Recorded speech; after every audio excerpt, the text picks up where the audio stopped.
እየሞቱ ከመኖር ሽሽት የመላኩ ተፈራ እስረኞች።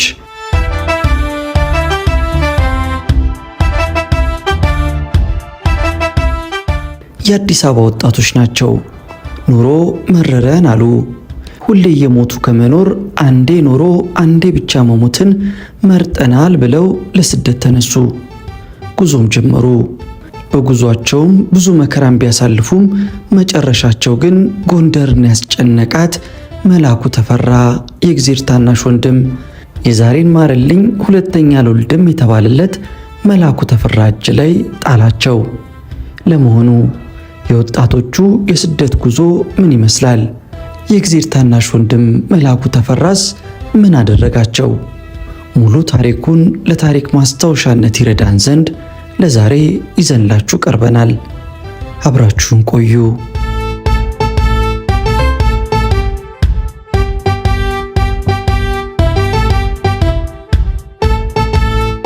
እየሞቱ ከመኖር ሽሽት የመላኩ ተፈራ እስረኞች።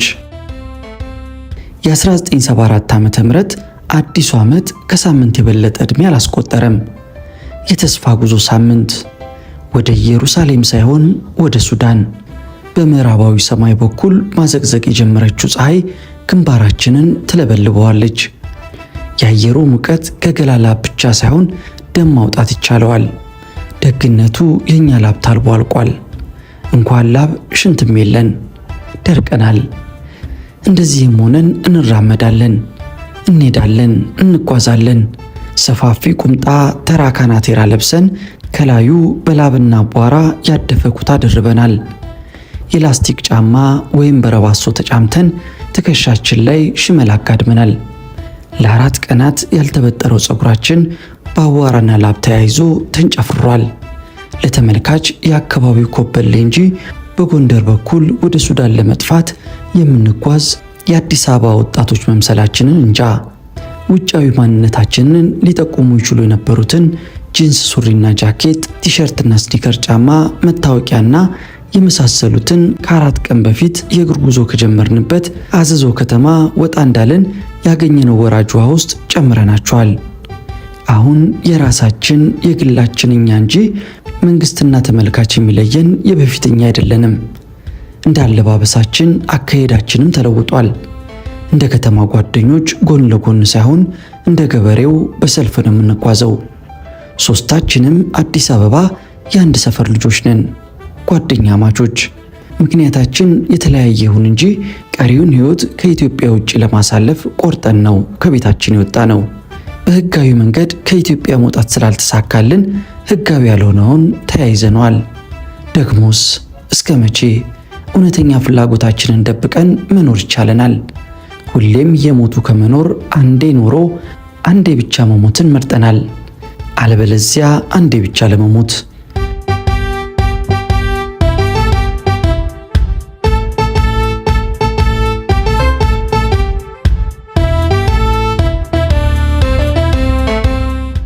ጉዟችንን ከፊት ሆኖ የሚመራን ቀጠን ዘለግ ያለው አታክልት ነው።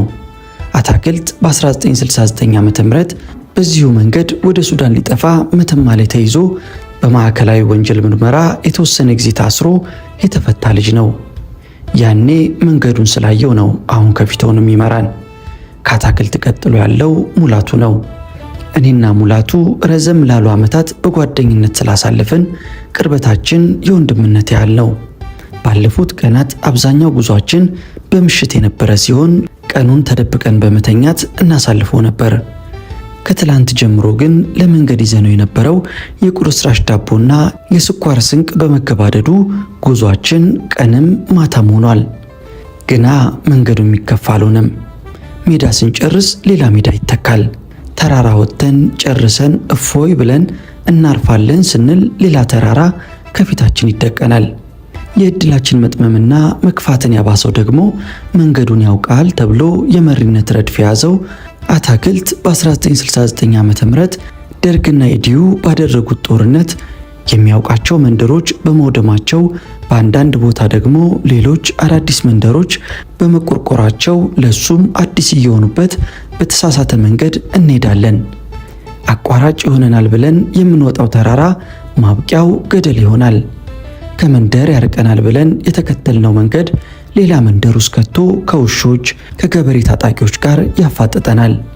ሌላ ጭንቅ፣ ሌላ መከራ፣ ሌላ ጣጣ ይከተላል።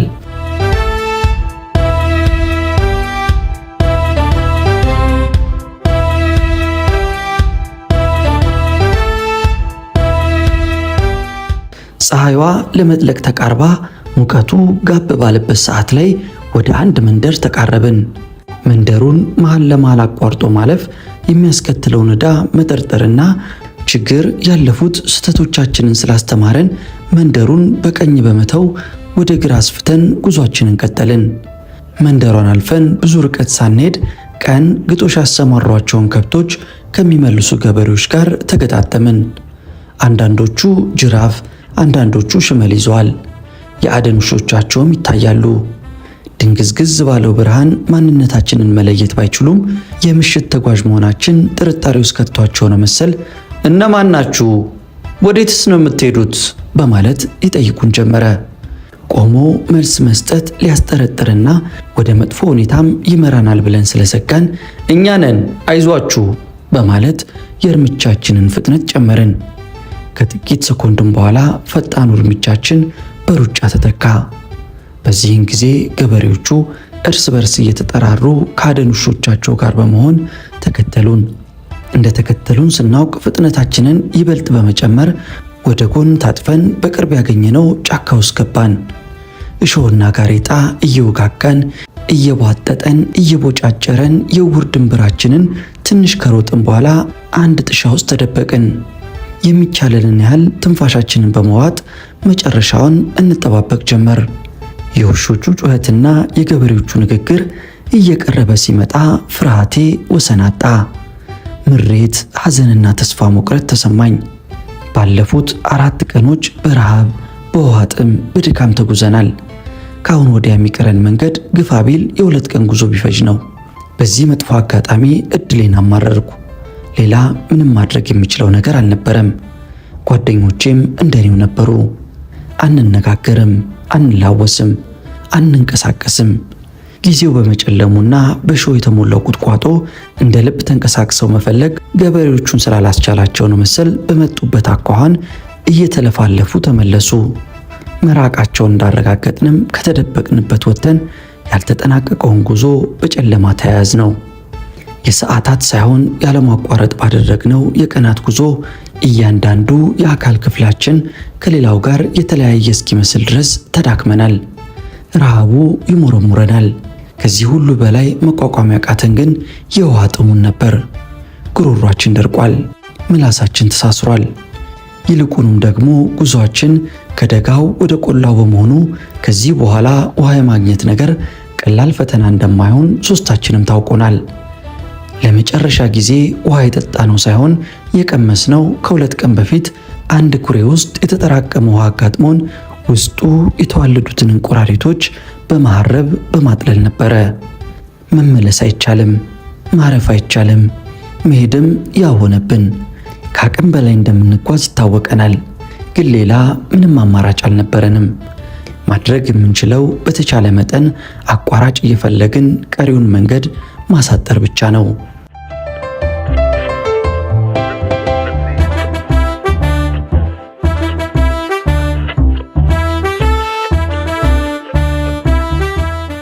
እንደዚህም ሆነን የምሽት መንገዳችንን ቀጠልን። ወዲያውኑ ብዙም ሳንጓዝ እንኳን እንደኛው የደከመውን ይቅርና ብርቱን ሰው ሊፈታተን የሚችል ኮረብታ ከፊት ለፊታችን ተደነቀረ። ሁሉም ነገር እኛን ለመፈታተን ትዕግስታችንን ለማሟጠጥ የሚፈጠር መሰለኝ። ሆን ብሎ የሚፈጠር መሆኑን ባውቅስ ምን ማድረግ እችላለሁ? ጓደኞቼ የሚያደርጉትን ከማድረግ በቀር ሌላ ምርጫ አልነበረኝም። እናም ተከትያቸው ተራራውን እየቧጠጥኩ እየዳህኩ መውጣት ጀመርኩ። ምሽቱ ከፊል ጨረቃማ ቢሆንም ራቅ ያለው ነገር እስከዚህ አይታየንም። የሚታየው ሁሉ ያስፈራል። አንዳንዱ አለት ቁጭ ያለ ሰው ወይም ያደፈጠ አውሬ ይመስላል። የድንጋዮቹ ጥላ ራሱ የሚነቃነቅ ይመስላል። ኮረብታውን ወጥተን ስንጨርስ ምን እንደሚያጋጥመን አናውቅም። ምኞቴና ጸሎቴ ግን ተራራ እንዳይጠብቀንና መንገዱም አቋራጭ እንዲሆንልን ብቻ ነው። እንደ ሴባስቶፖል መድፍ ኮረብታውን በብዙ ችግርና ድካም ወጣ ነው። ለካስ የጅብ አፍ እየጠበቀን ኖሯል። ጫፉ ጋር ለመድረስ ትንሽ ሲቀረን ግማሽ አካሏን ብቅ ያደረገችው ጨረቃ አስደንጋጭ መዓት አሳየችን። አፈሙዙን ወደኛ ያዞረ ድግን መትረየዝ። ሶስታችንም ከመሬቱ ጋር ተሰፍተን ቀረን። ጸጥ ለጥ። ሞትም ያን ያህል ጸጥ አይልም።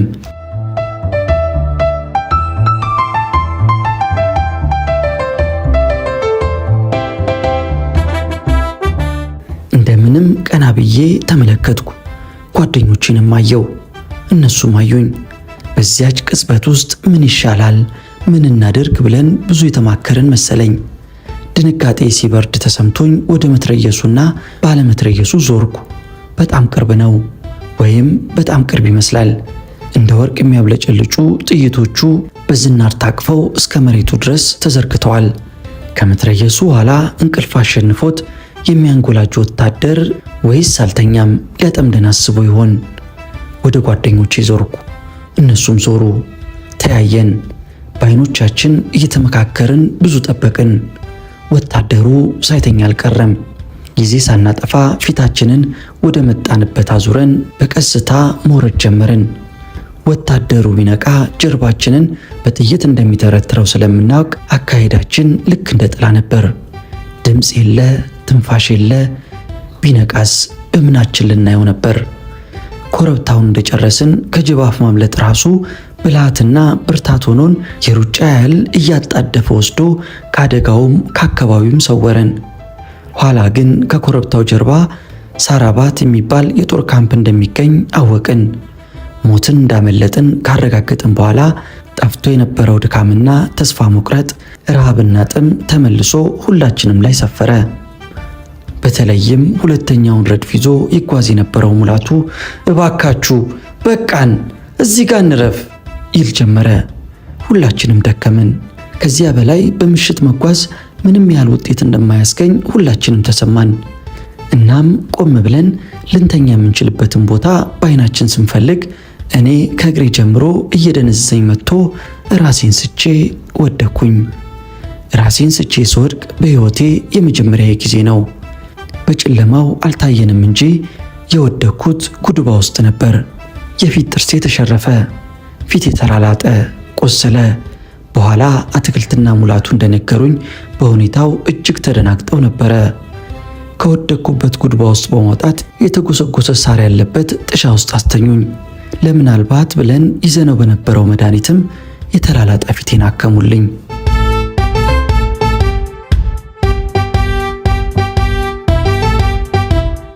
በዚህ ሁኔታ ለትንሽ ጊዜ ራሴን ስቼ ከቆየሁ በኋላ ነቃው።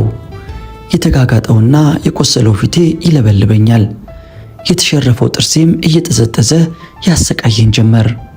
ሆኖም የነበረኝ ድካም ህመሙን አሸንፎ እንደገና አስተኛኝ። ለጥቂት ሰዓታት ካንቀላፋን በኋላ በግምት ወደ 12 ሰዓት አካባቢ ሶስታችንም ነቃን። በዚህ ጊዜ እንቅልፌን ሙሉ በሙሉ ሳይሆን ከፊሉን እንኳን አልተወጣሁትም ነበር። ድካሙም በመተኛቴ አልተወገደልኝም። እንደውም የባሰ ደቅቅ ያለው ከረሃቡ የተነሳ አንጀቴ ተሸምቆ ሆዴ ጀርባዬ ላይ የተለጠፈ መሰለኝ። ይህ ሁሉ ግን እጅግ ቀላል ነበር። ከዚህ ሁሉ የባሰብኝና ያቃጠለኝ ውሃ ጥሙ ነው። ተንገብግብ ያለው አትክልትና ሙላቱም እንደኔው በውሃ ጥም ተቃጥለዋል። ግን እዚህ ካሸዋና ቁጥቋጦ በቀር ጠብታ ውሃ በማይገኝበት አካባቢ ስለ ውሃ ማሰብ ራሱ ያስጠማል። አለማሰቡም ያው ነው።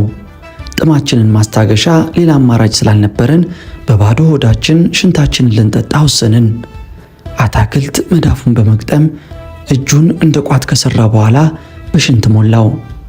ከዚያም ወደ አፉ አስጠጋና ግጥም አድርጎ ጠጣው። እኔም መዳፌን ደግኜ በሽንት የሞላሁት። ከዚያም ወደ አፌ አስጠጋሁት። ግን መልኩ ቀፈፈኝ፣ ሽታው አቅለሸለሸኝ። በዚያም ላይ የቆሰለው ከንፈሬን አገጬንና አፍንጫዬን ነካክቶ ለበለበኝ፣ አቃጠለኝ። መዳፌን ካፌ አራኩኝ። ዳግም ሞከርኩ፣ መጠጣት ግን አልቻልኩም። ከዚህ ሁሉ ቢቀርብኝስ ብዬ ሽንቴን ስደፋው አልቅስ አለኝ። እንዲያ ተጠምቼ የሚጠጣ ነገርም አግኝቼ መጠጣት ስላቃተኝ በኃይል አዘንኩ። እንደ አትክልቶኜ ባለመፈጠሬ ተናደድኩ። የፈሰሰው ሽንቴ አሳዘነኝ፣ እድሌም አሳዘነኝ። ግን ማንንም የሚያጽናናበት ጊዜ አልነበረም። የውሃ ጥም መውጫ የሆነኝ የነበረው ሽንት ከደፋው በኋላ ያልተጠናቀቀውን ጉዟችንን ሊነጋጋ አካባቢ ቀጠልን። የጠዋቱ አየር ቅዝቃዜ፣ በአካባቢው የሚስተዋለው ተፈጥሯዊ ውበት አእምሮን የሚያዝናና ሰውነትን የሚያበረታ ቢሆንም እኛ በረሃብና ውሃ ጥም ስለደከምን አእምሯችን ማሰብ አቅቶታል። የምንራመደው እንደ ጤነኛ ሰው ሳይሆን እንደ ሰካራም ሆኗል። ፍጥነታችንን፣ አቅጣጫችንን መቆጣጠር አልቻላልን። አንዴ እርምጃችን ጎትቶ ወደፊት ያንደረድረናል። በሌላ ጊዜ ተረከዛችንን ካረፈበት መንቀል ያክተናል። ወደ ግራ ወደ ቀኝም ያንገዳግደናል። እዚህ በረሃ ውስጥ በረሃብ በውሃ ጥም በድካም ሞተን የምንቀር መስሎ ተሰማኝ። ግና ከአሁን በኋላ የቀረን መንገድ ምን ያህል ጊዜ ይፈጃል? አታክልትን ጠየቅኩት። ነገ በዚህን ሰዓት የኢትዮጵያን ድንበር አልፈን ስደተኞች ካምፕ እንደርሳለን አለኝ። የምስራች ነበር። ይህ ሁሉ መከራ ነገ ጠዋት ሊያበቃ። የአታክልት ንግግር ደስታና ተስፋ በሰውነቴ ውስጥ አሰራጭቶ ረሃብና ጥሜን አስወገደልኝ። ብርታትና ጥንካሬም እየሰጠኝ ሄደ። ጓደኞቼም እንደኔው ሳይሰማቸው አልቀረም። እርምጃችን እንደ በፊቱ አይደለም፣ ፈጠን ብሏል። የመጨረሻ ቀን ጉዞ።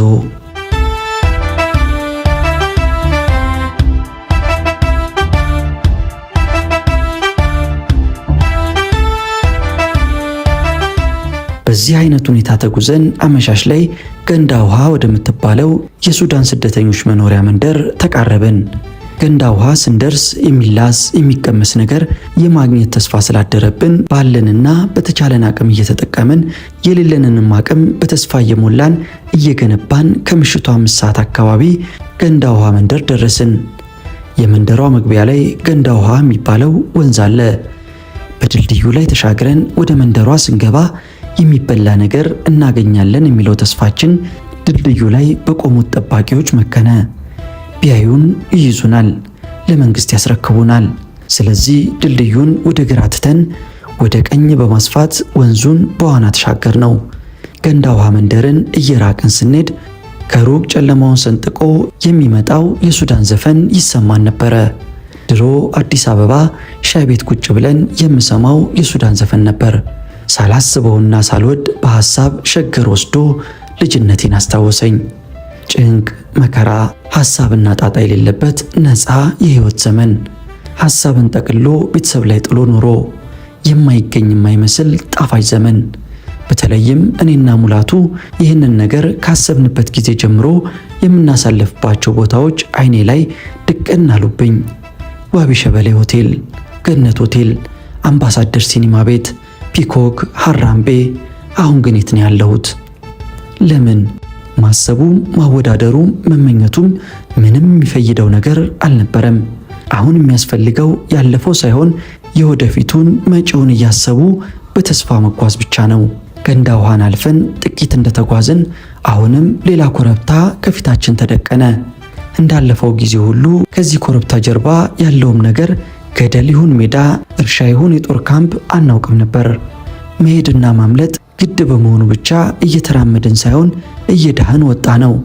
ከኮረብታው ጫፍ የደረስነው ለ1 ደቂቃ ሳይሆን ለ1 ሰከንድ ያህል ቀድመን ወይም ዘግየት ብለን ቢሆን ኖሮ ከዚያ በኋላ ያለው ህይወታችን ሙሉ በሙሉ ሌላ ሊሆን ይችል ነበር። ከዚያ በፊት ህይወት ያስተማረኝ አንድ ትልቅ ነገር አለ። ይኸውም መሆን ያለበት ነገር በግድ ይሆናል የሚል ሲሆን የአባባሉን ሐቅነት በዚያችው ሴኮንድ ያረጋገጥኩ ይመስለኛል።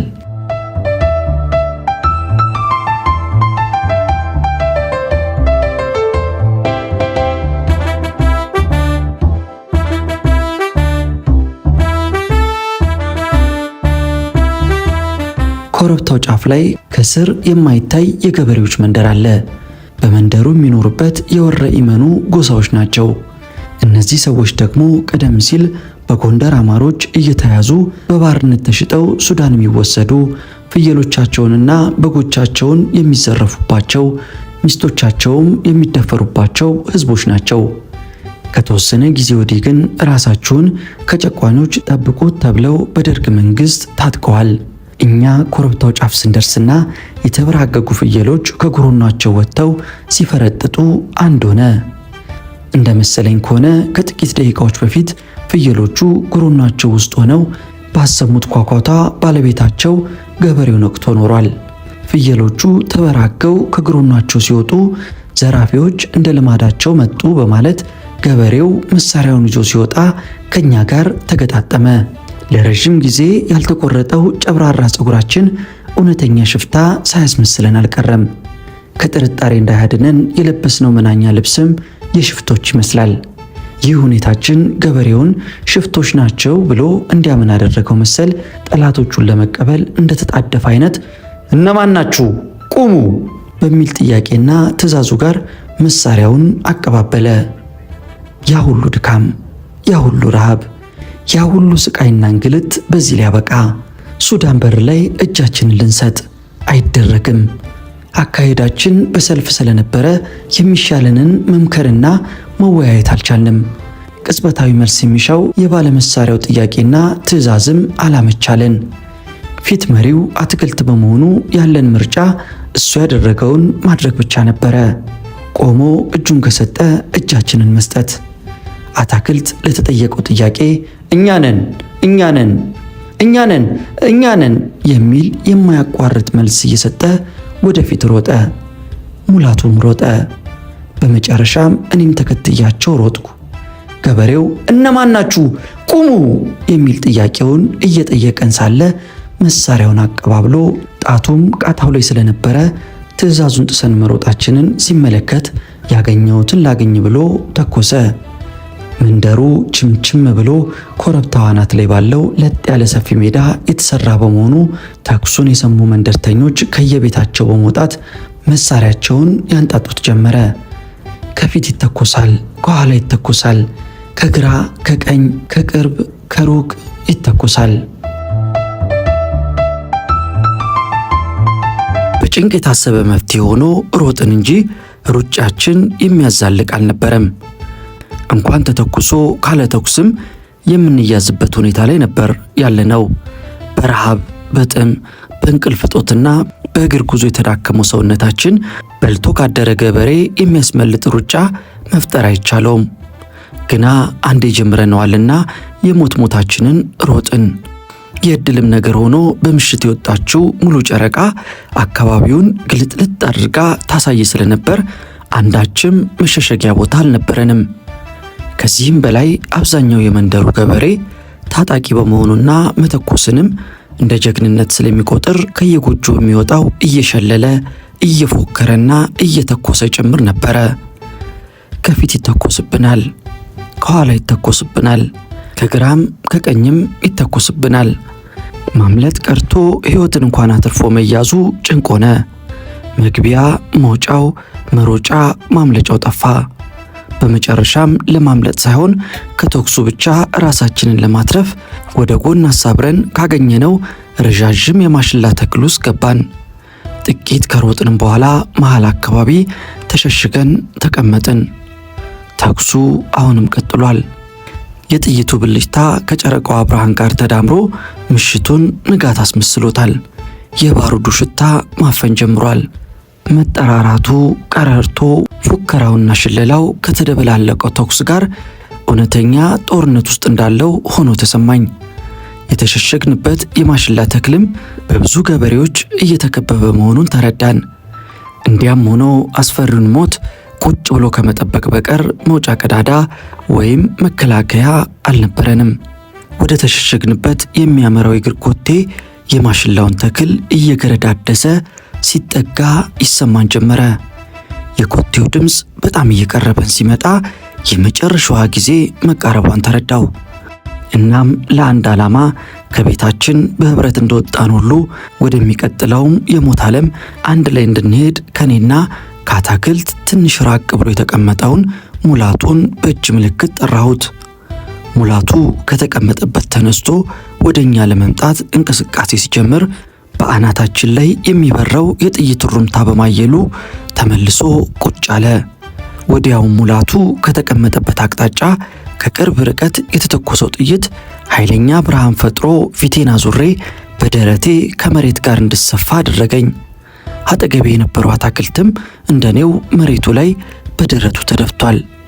ሁለታችንም ጎን ለጎን በመሆናችን በተተኮሰ ቁጥር በመነካካት መሞት አለመሞታችንን እንገላለጻለን። አንድ የጥይቱ ሩምታ በላያችን ላይ አልፎ የሚቀጥለው ከመጀመሩ በፊት አለመሞቴን በመንካት አስታውቃለሁ። እሱም በመንካት ያስታውቀኛል። በዚህ ማብቂያና ማለቂያው በሚሰቀጥጥ ጭንቅና ፍርሃት ተውጬ ሳለው ሙላቱ ኃይለኛ የጩኸት ድምፅ ማሰማት ጀመረ። በጥይት ሳይመታ አልቀረም። ዞሮ ማየቱ ግን አልቻለኝ አለ። ይበልጥ መሬቱ ላይ ተለጥፌ ተከፍታ እንድትውጠኝ ስማጸን በቃ ጨርሰናቸዋል፣ ይህኛውም ሟች ስለሆነ ቃሉን ተቀብለን ለመንግስት ማስተላለፍ አለብን፣ ማነህ እና ቃሉን ተቀበል የሚል ንግግር ተሰማኝ። አካባቢውን ደባልቆት የነበረው የተኩስ ድምፅ ወዲያው ጸጥ አለ። እኔና አታክልት የሞትን ሳይመስላቸው አልቀረም። እንደ ተኩሱ የሙላቱ ጩኸት ግን አላቋረጠም። እንዲያውም በጣም ባሰ። ወይኔ ጓደኞቼ ሞቱብኝ፣ ወይኔ ጓደኞቼ ተለዩኝ፣ እኔንም ጨርሱኝ በሚል የለቅሶ ዜማ የሐዘን ቃሉን በማሰማት ለብዙ ደቂቃዎች ጮኸ። ቀስ በቀስም ድምፁ እየደከመ ጩኸቱም እየከሰመ ወደ ማቃሰት ተለወጠ።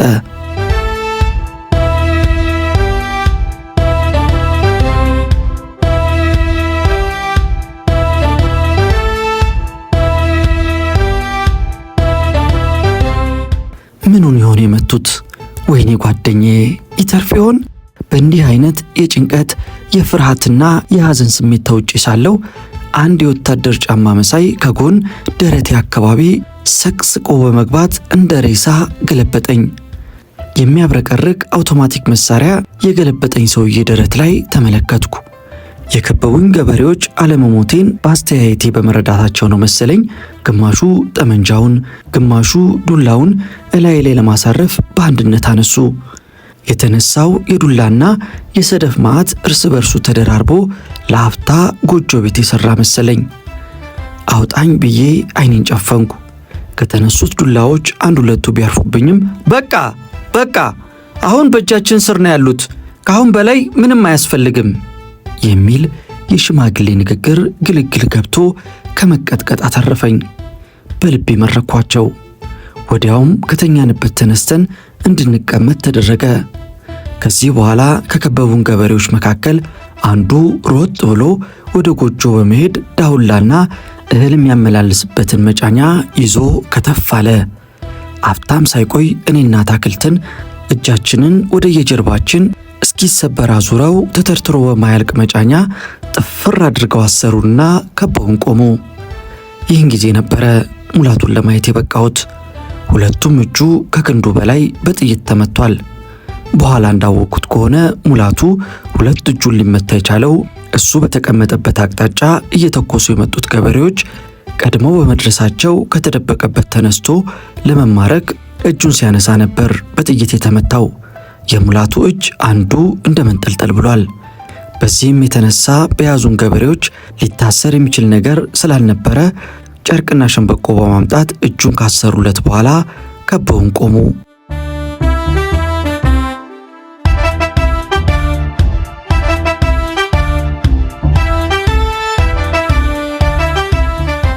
የዛ ሁሉ ድካም፣ የዛ ሁሉ ረሃብ፣ የዛ ሁሉ ጥማትና እንግልት መጨረሻ ይህ መሆኑ ታላቅ ተስፋ መቁረጥ ውስጥ ከቶኛል። ከጥቂት ሰዓት ጉዞ በኋላ አየዋለሁ፣ እረግጠዋለሁ፣ እራመድበታለሁ ያልኩት የሱዳን ምድር እንደ ጥሩ ህልም አልፎ የማያልፍ ስቃይ ውስጥ ጨምሮኛል። ከዚህ ሁሉ በላይ ግን የሚያሳስበኝ በጥይት የተመታው የጓደኛዬ ሙላት ሕይወት ነበረ። ብዙ ደም ፈሶታል፣ ተዳክሟል። እየተደጋገፍን እየተረዳዳን እንዳልመጣን ሁሉ አሁን በእውነተኛ የችግርና የጭንቀት ወቅት ድጋፍ በሚሻበት ጊዜ ልረዳው አልቻልኩም። እንዳልንቀሳቀስ ተጠፍሬያለሁ። ያልጠራሁት እንባ አይኔ ውስጥ መጥቶ ግጥም አለ። ሁሉ ነገር ብዥ አለብኝ። የፍቅር፣ የሐዘን እንባ፣ የጸጸት፣ የቁጭት እንባ፣ የተስፋ መቁረጥ፣ የመሸነፍ እንባ።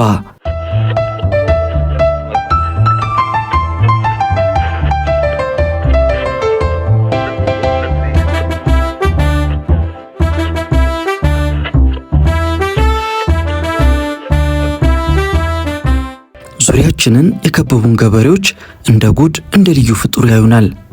እንደዛ ተጠፍረን እንኳን በሮ እንደሚያመልጥ ወፍ የጠመንጃቸውን አፈሙዝ እላያችን ላይ ደግነው ጣታቸውን ቃታ ላይ አኑረው በጥንቃቄ ነበር የሚጠብቁን። እንደ አካባቢያቸው እንኳን ሰው ወፍም መሽሎክ አይችልም። ታጣቂዎቹ ወደ 80 ይጠጋሉ። ከነሱ ኋላ ዱላ የያዙና ያልያዙ ጎረምሳ ልጆቻቸው፣ ለወሬ የመጡ ሚስቶቻቸውና ሕፃናት ልጆቻቸው ተቀጥቅጠዋል። በእንዲህ አይነት ሁኔታ ለረጅም ሰዓት ከቆየም በኋላ ሕይወት ሌላ ጥያቄ፣ መኖር ሌላ ጣጣ በመሆኑ ላለፉት ቀናት ምግብ የራቀው አንጀታችን ይላወስ ጀመረ። እናም የሚላስ የሚቀመስ ነገር ካላቸው እንዲሰጡን ጠየቅናቸው። ብዙም ሳይቆዩ በሕይወታችን ቀምሰን የማናውቀው የባቄላ ወጥ ከማሽላ እንጀራ ጋር አመጡልን። እንድንመገብም በመጫኛ የታሰረው እጃችንን ፈቱልን። የቀረበልንን የባቄላ ወጥ ከምንም ነገር በላይ እየጣፈጠን ጥርግ አድርገን በላ ነው። ይህ ሁሉ ሲሆን በግምት ከሌሊቱ 7 ሰዓት አካባቢ ይሆናል። በእስረኝነት ከተቀመጥንበት የማሽላ ተክል ውስጥ ንቅንቅ ሳንል የከበቡን ገበሬዎችም ንቅንቅ ሳይሉ ሌሊቱ ወደ ንጋቱ ተቃረበ።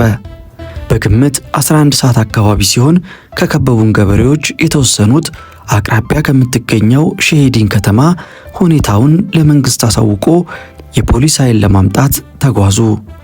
ይህን ጊዜ ነበር ለዚህ ሁሉ ችግር እንድንዳረግ ምክንያት ከሆነው ገበሬ ጋር የተያየ ነው። ቀርቦ ማንነታችንን ጠየቀን። ከአዲስ አበባ የመጣን ተማሪዎች እንደሆንን በቤቱም ደጃፍ ያለፍነው ወደ ሱዳን ለመግባት እንጂ ሌላ ምክንያት እንደሌለን ነገር ነው። ምላሻችንን ይሰማ የነበረው ገበሬ ለቅሶ በቀረው የሐዘን ድምፅ ታዲያ ለምንድን ነው ቀድማችሁ ያልነገራችሁኝ? ምንስ አስሮጣችሁ? እንዲያ ቢሆን ኖሮ ይህ ሁሉ ነገር ባልተፈጠረ። እኔማ ሽፍታ መስላችሁኝ በማለት በፊት ስለ ብሔረሰቡ የገለጽኩትን አጫወተን። ትክዝ ብሏል። ጸጸትና ጥልቅ ሐዘን ፊቱ ላይ ይነበባል። አሁን ምን ዋጋ አለው? ያለፈ ጉዞን መመለስ አይቻልም። አንዳችም የተስፋ ጭላንጭል የለም። ሊለቁን ፈቃደኛ እንኳን ቢሆኑ ጓደኛችንን ጥለን መሄድ አንችልም። ከዚህም በላይ ከገበሬው ንግግር እንደተረዳነው ከሆነ ሌሊት የነበረው ድብልቅልቅ ተኩስ ታላቅ ጦርነት የተካሄደ ያስመስል ስለነበር ከተጠያቂነት ለመዳን እኛን ለመንግስት ማስረከብ አለባቸው።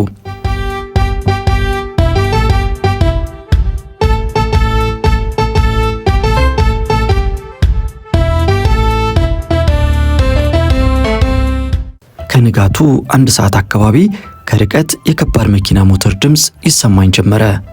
እነማንን ይሆን ይዞ የሚመጣው? በዚህች የመጨረሻ ሰዓት እኛን የሚያድን አንዳች ተአምር ይፈጠር ይሆን? ከልጅነቴ ጀምሮ ጀብዱ መስራትና ማየት ወዳለው። በመጨረሻዋ ሰዓት ላይ የከበበንን ጠላት በትንትን አድርጎ ከታላቅ ፈተና ማምለጥ፣ ድባቅ ማስገባት። ጀብዱ ከመውደዴ ብዛትም በፊልም ማያቸውን የጀብዱ ታሪኮች በእውነተኛ ሕይወቴ ውስጥ ተርጉሜ መኖርም እፈልግ ነበረ። ለመጨረሻ ጊዜ ያየሁት የአድቬንቸር ፊልም ታወሰኝ። ያቺ ዕለት በፍጹም አትረሳኝም። የ1974 ዓመተ ምህረት የተጀመረባት ቀን ነበረች። እንቁጣጣሽ ዓመት በዓሉ ለአብዛኛው ወጣት የደስታ የፌሽታና የፈንጠዝያ ሲሆን ለእኛ ለሶስታችን ደግሞ ልንጀምር ላሰብነው አዲስ ሕይወት ማሳኪያ ገንዘብ የሚገኝበት ነበር። ገንዘቡን የማግኘቱ ግዳጅ በሙላቱ የሚከናወን ስለነበረ መልካም ዕድል ብለነው እኔና አታክልት ከሰዓቱን ለማሳለፍ ወደ ከተማ አመራን። በአምባሳደር ሲኒማ ቤት የማስታወቂያ ሰሌዳ ላይ ከልጅነቴ ጀምሮ የምወደውና የማደንቀው ጥቁር አሜሪካዊ ተዋናይ ሲድኒ ፓይተር የሚሰራበት ፊልም የሚታይ መሆኑን ተረዳው። ለሲድኒ ፓይተር ልዩ ፍቅር ስለነበረኝ ካለምንም ማመንታት የመግቢያ ሂሳቡን ከፍዬ አታክልትን ይዤ ወደ አዳራሹ ዘለኩ። መብራቱ ጠፍቶ ፊልሙ ሲጀምር ከመጥበቅ በቀር እየላላችን ማትሄደው የጀርመን ካቴና የ8 ቁጥር ቅርጽ ይዛ ስክሪኑን ሞላችው። ፊልሙ የተሰራው በደቡብ አፍሪካ ውስጥ ነው። ያ የምወደው አክተር ሰማይ ጠቀስ ህንፃዎች በአስዋቧት የደቡብ አፍሪካ ከተማ ፊልሙን ሲያስኬደው እኔ አስብና አልም የነበረው ከጥቂት ወራቶች በኋላ ልኖር የሚችልበትን እንደ ደቡብ አፍሪካ ያለ ውብ ከተማ ነበር። ዛሬ ያ ሁሉ ተስፋ መክኗል። እውነተኛ ህይወቴ ከድሮ የባሰ መከራና ስቃይ ውስጥ ተነክራለች። ጭራሽ ህይወት ራሷ ትርጉም አታብኛለች። ምናልባትም ህይወት በፊልም ላይ እንዳየኋት የጀርመን ካቴና ለማሻሻል ለማስተካከል በተንቀሳቀሱ ቁጥር ይበልጥ እየጠበቀች እያስጨነቀች እያሰቃየች የምትሄድ ልትሆን ትችላለች። ማን ያውቃል? ከርቀት ድምፁ በሚሰማኝ መኪና የሚመጡት ሰዎች በህይወቴ ላይ ይፈርዱ ይሆናል። ግን ምን አይነት ፍርድ? መጨረሻውን ማሰብ አስጠላኝ።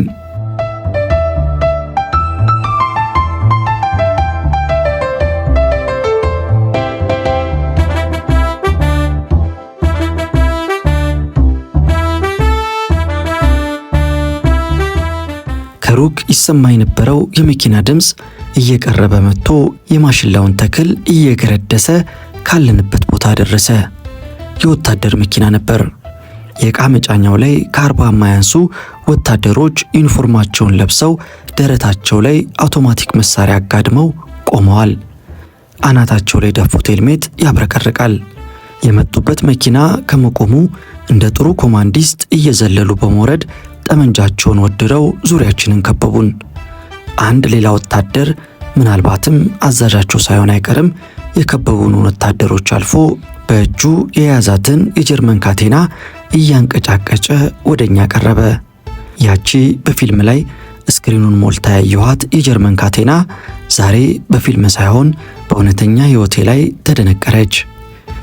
ካቴናዋን የያዘው አዛዥ መሳይ ወታደር የታሰርንበትን መጫኛ በገበሬዎቹ ካስፈታ በኋላ እንደ ጥሩ አምባር እኔና ታክልት እጅ ላይ አጠለቃት።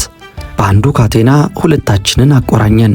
ሙላቱ ሊታሰር የሚችል እጅ ስላልነበረው ቃሬዛ ላይ አድርገው መኪና ላይ ጫኑት። እኔና ታክልትም በካቴናዋ ተቆራኝተን እየተገፋንና እየተጎሸምን መኪናው ላይ እንድንወጣ ተደረገ። ከዚያም ጉዞ ወደ ሸሄዲን ተጀመረ። ከጥቂት ሰዓታት ጉዞ በኋላ የመንግስት ጦርና የፖሊስ ኃይል ከነበረባት ሸሄዲን ከተማ ደረስን።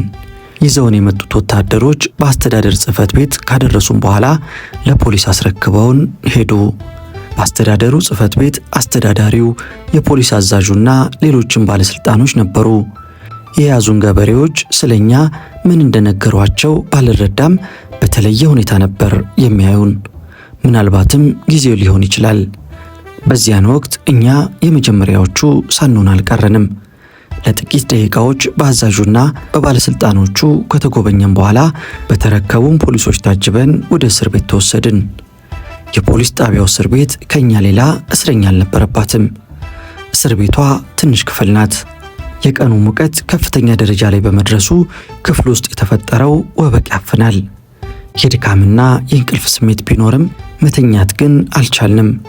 ከዚህም በላይ ሌሊት ከበላነው የባቄላ ወጥ በቀር አንዳችም ምግብ በዓይናችን ስላልዞረ ረሃቡ ይሰማን ጀምሯል። ይህን የረሃብ ስሜት የሚያስታግስልን ምግብ እንዴት ማግኘት እንደምንችል ጠባቂ ፖሊሶቹን ጠየቅናቸው። በዚህ ጊዜ ከፖሊሶቹ መካከል አንዱ ከ2 ወይም ከ3 ቀን በፊት መጥቶለት ያልበላውን የሳህን አገልግል በችሮታ መልክ ሰጠን። ተንሰፍስፈን ሳህኑን ከፈት ነው። የገጠመን ነገር ግን ለመብላት ብቻ ሳይሆን ለማሽተት እንኳን የሚቀፍ ነገር ነበር። ምግቡ ከመቆየቱ የተነሳ ሽታው ይከረፋል። ከዚህም በላይ ሻጋታው እርስ በርሱ እንደተባዘተ ጥጥ ተያይዟል። ጭራሽ እህል አይመስልም። ዓይናችን እያየ ይህን ምግብ ወደ ሆዳችን ማስገባት ይቅርና በእጃችን መንካቱ እንኳን አልቻለን አለ። ረሃቡ ጣፋጭ ሆኖ ተሰማን። ሳህኑን መልሰን ዘጋ ነው። ከዚያም ፖሊሱ ለሰጠን ችሮታ አመስግነን በገንዘባችን ሌላ ምግብ መግዛት እንችል እንደሆነ ጠየቅነው። እንደምንችል ከነገረን በኋላ ለጉዟችን ይዘነው ከነበረው ብዙ ገንዘብ ዶላሩን ወስዶ በተቀረው አነስተኛ ገንዘብ ምግባችንን እየገዛን እንድንመገብ አደረገ። ይህ ሁሉ ሲሆን ሙላቱ አንዳችም ነገር አያውቅም። ራሱን ስቷል። መቃዠትና መለፍለፍ ጀምሯል። እንደ ሙላቱ አይሆን እንጂ የትላንቱ የገበሬዎች ተኩስ እኔና ተክልትም ላይ አርፏል። በተለይ አታክልትን የመታችው ጥይት ጀርባው ላይ ስጋ ለስጋ አልፋ በመውጣት እንደ ጉንዳን መንገድ የተቦረቦረ ነገር ትታለች። መንቀሳቀስና መሄድ ቢችልም ብዙ ደም ፈሶታል። የመጨረሻውና ቀላሉ ጉዳት የኔ ነበር። ይኸውም ክንዴን ጨርፋ ባለፈችው ጥይት የተፈጠረው ጭረት መሳይ ቁስል ነበረ። ይህ ጉዳት ከነበርንበት ጭንቅና ስቃይ አኳያ ሊታሰብና ሊጨነቁለት የሚገባ አልነበረም። በዚህም የተነሳ ሁለታችንም እናስብና እንጨነቅ የነበረው ስለ ሙላቱ ሕይወት ብቻ ነበረ።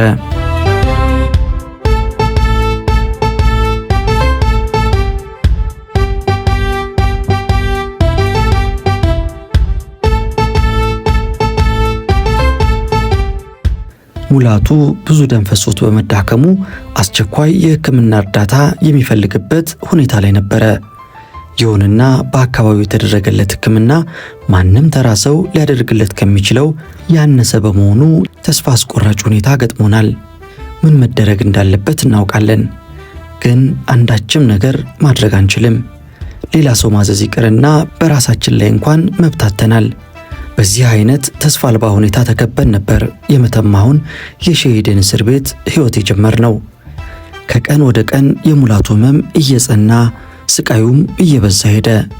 በተለይ በኃይል የቆሰለው አንደኛው እጁ ቆዳው እንደ መጥቆር ብሎ ቁስሉም መከርፋት ጀምሯል። በአብዛኛው ጊዜ ራሱን ይስታል፣ ይቃዣል፣ ይለፈልፋል። ሌላው ቀርቶ ከፖሊስ ለሚቀርብልን ጥያቄ እንኳን አስተማማኝ ምላሽ መስጠት አልቻለም። ፖሊሶቹ ለምን መውጣት እንደፈለገ ሲጠይቁት እሱ ይሰጣቸው የነበረው መልስ አዲስ አበባ በነበረበት ጊዜ የሚያደርጋቸውን እንቅስቃሴዎች ነው። ሙላቱ አዲስ አበባ የግል መኪና ስለነበረው በሚዝናናበት ቦታዎች የሚገጥሙትን ያወራላቸዋል። ታውቃለህ፣ ይህ ትራፊክ እኮ ሽርኬ ነው፣ አብሮት ያለውን ግን አልወደውም አንድ ጊዜ እያለ ያወራላቸዋል። በእስር ቤቱም ውስጥ ለፖሊሶቹ ከሚሰጠው ምላሽ የተሻለ ነገር አልነበረም የሚያወራው። አንዳንድ ጊዜ የሚያውቃቸው የሴት ጓደኞቹን ስም እየጠራ በቃ እሷ አትመጣም ማለት ነው፣ ባለፈው ጊዜ አግኝቻት እመጣለሁ ብላኝ ነበር እኮ እያለ ያወራል። በአጠቃላይ ሙላቱ ይናገራቸው የነበሩት ነገሮች ባለፈው ሕይወቱ ውስጥ የገጠሙትን ሲሆን በተለይም ለመውጣት ካሰብንበት ጊዜ ጀምሮ ያሳለፍናቸውን የደስታ ቀናቶችና የመዝናኛ ቦታዎች ስለነበረ እኔን ከፍተኛ ሐዘንና ጸጸት ውስጥ ይከቱኛል። በሌላ ጊዜ ደግሞ በነበርንበት አስቀያሚ ሕይወት ውስጥ ለማግኘት ይቅርና ልናስባቸው እንኳን የማንችላቸውን ለመጠጣት የሚጣፍጡ ለመብላት የሚያስጎመጁ መጠጦችና ምግቦችን እንድናቀርብለት ይጠይቀናል። እኔ እኮ ካልጠጣም እያልኩ ደግሞ የቀዘቀዘ አይደለም። ሙላቱ እኛ በነበርንበት የስቃይ ሕይወት ውስጥ ፈጽሞ አልነበረም። አለመኖሩም ሳይሻሉ አልቀረም። በመጀመሪያ ደረጃ የእስር ቤቱ መኝታ መፈጠርን የሚያስጠላ ነው። ወለሉ ጎርበጥባጣ የሆነ አፈር ነው። ከስር የምናነጥፈው አንዳችም ነገር አልነበረም። በዚህ በማይመች ጎርበጥባጣ መሬት ላይ የተኛን በነፍስ ወከፍ አንዳንድ የታደለችንን የእርዳታ ዱቄት የመጣበት ጆንያ እንለብሳለን። አካባቢው በረሃማ በመሆኑ የቀኑ ሙቀት ልብ አጥፍቶ ሲያልፍ፣ የሌሊቱ ብርድ ደግሞ አጥንት ድረስ ዘልቆ ያንዘፈዝፋል። በዚያ ጊዜ እመኝ የነበረው ብርድ ልብስ ወይም ከጥጥ የተሰራ አንሶላ ሳይሆን ምን አለ ሌላ የምንደርበው ጆንያ ባገኝ፣ እድለኛ በሆን ኖሮ ወይም የማውቀው ሰው በአቅራቢያዬ ቢኖር የምደርበው ሌላ ጆንያ ይሰጠኝ ነበር የሚለውን ነው። ይህ ሁሉ የሰውነት ምኞት ነበረ። እኛ ከሰውነት ደረጃ ዝቅ ብለናል። በዛ አቧራማ ጎርበጥባጣ መሬት ላይ እየተኛን ከላይ በዱቄት ጆንያ እየታሸን ከገላችን በሚወጣው ላብ አቧራና ዱቄት ሰውነታችን እየተለደፈ ከሰውነት ወደ ሌላ ፍጡር ተቀይረናል። ይህም ሳይበቃ በጉዟችን መጀመሪያ ቀን የያዙን የገበሬ ታጣቂዎች የአታክልትን ካናቴራ ወስደው የእነሱን ስለሰጡት ከዚያ ካናቴራ ላይ ይፈላ የነበረው ተባይ እረፍትን ወስዶናል። ባለፉት የጉዞ ቀናት ጥሩ እንቅልፍ ስላላገኘን የእንቅልፍ ፍላጎታችንን ሙሉ በሙሉ ያልተወጣ ነው ቢሆንም ሙላቱ ቶሎ ቶሎ ውሃ መጠጣት ስለሚፈልግ በጠየቀን ቁጥር ውሃ ለማምጣት እንነሳለን። ከዚህም በላይ ሙላቱ በደረሰበት ጉዳት ሳቢያ ለማንኛውም እንቅስቃሴ የእኛን ድጋፍ ይሻ ስለነበር እርዳታ ባስፈለገው ቁጥር ሁሉ እንነሳለን። እጃችን በካቴና ባይቆራኝ ኖሮ ሙላቱን አንዳችን ስንታዘዘው ወይም ስንደግፈው አንዳችን ማረፍ እንችል ነበር። ይሁንና እጃችን በካቴና በመቆራኘቱ ሙላቱ ለሚጠይቀን ማንኛውም ነገር እኔና አታክልት አብረን ነው የምንነሳው።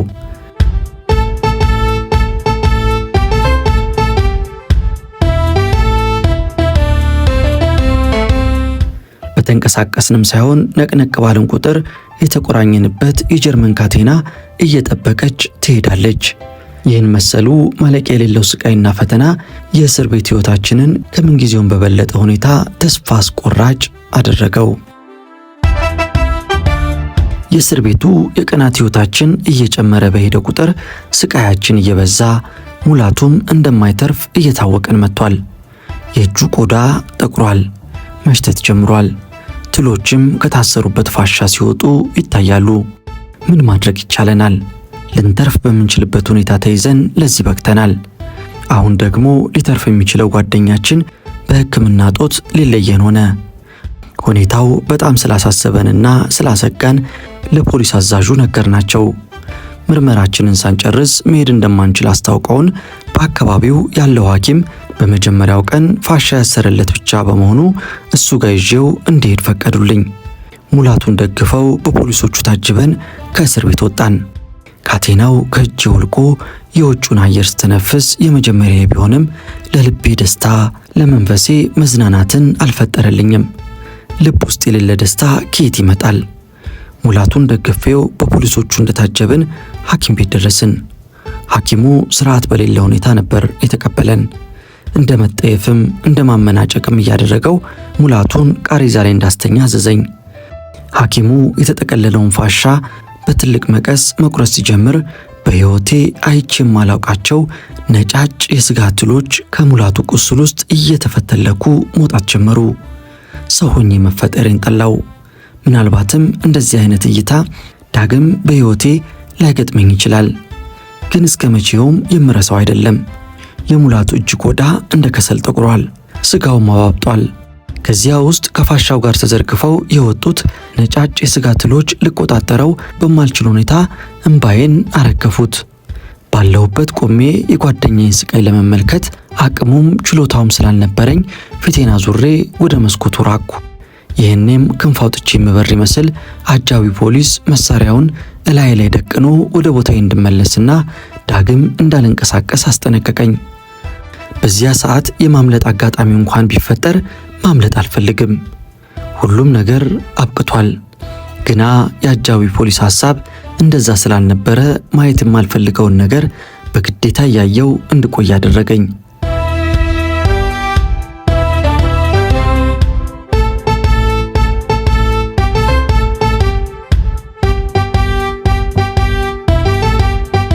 ሕክምናው ብዙ አልነበረም። ፋሻውን በመቀስ በመቁረጥ ትሎቹን ከነፋሻው ጠቅልሎ መጣል፣ ቁስሉን በአዮዲንና በአልኮል መጠራረግ፣ ከዚያም በአዲስ ፋሻ መጠቅለል። በዚህ ሕክምናው ያበቃል። በመጣንበት አኳኋን በፖሊሶች ታጅበን ወደ እስር ቤት ተመለስን። የእስር ቤቱ ፖሊሶች ርኅራኄ ባይኖራቸውም የሰው ልጅ ሊያጋጥመው ከሚችለው ስቃይ በላይ እያየን መሆናችንን በመረዳታቸው ብቻ አንዳንድ ጊዜ ከአቅማቸው ውጭ የሆነ የርኅራኄ አመለካከትና ማጽናናት ያደርጉልን ነበር። ያን ሁሉ በረሃ አቋርጣችሁ በየሜዳና ጫካው እየተኛችሁ የሰው ልጅን ከሚተናኮል አውሬ፣ ከጊንጥ፣ ከጅብ፣ ከዘንዶ ተርፋችኋል። በመጨረሻም ደግሞ የሰው ልጅ ሊጠፋ በሚችልበት የጥይት ተኩስ ሳትሞቱ ለዚህ በቅታችኋል። ምናልባት ጓደኛችሁ በሕይወት ላይኖር ይችላል።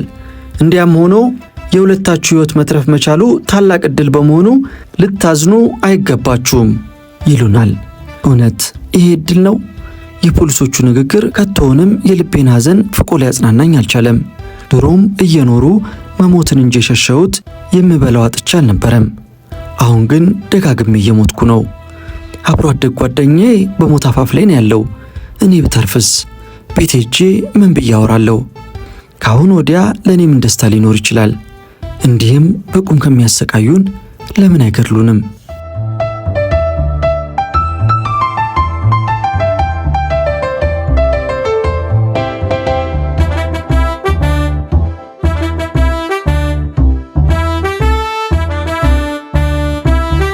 በመተማው የሸሂድን እስር ቤት በእንዲህ አይነት ሁኔታ 15 ቀን ከቆየም በኋላ ለኛ ብለው ሳይሆን እስር ቤት ውስጥ ሬሳ ማስቀመጥ ባለመፈለጋቸው ቢፈልግ መንገድ ላይ ይሞት ከደረሰም ይድረስ በሚል ሐሳብ ወደ ጎንደር እንዘዋወር መሆኑን ተነገረን።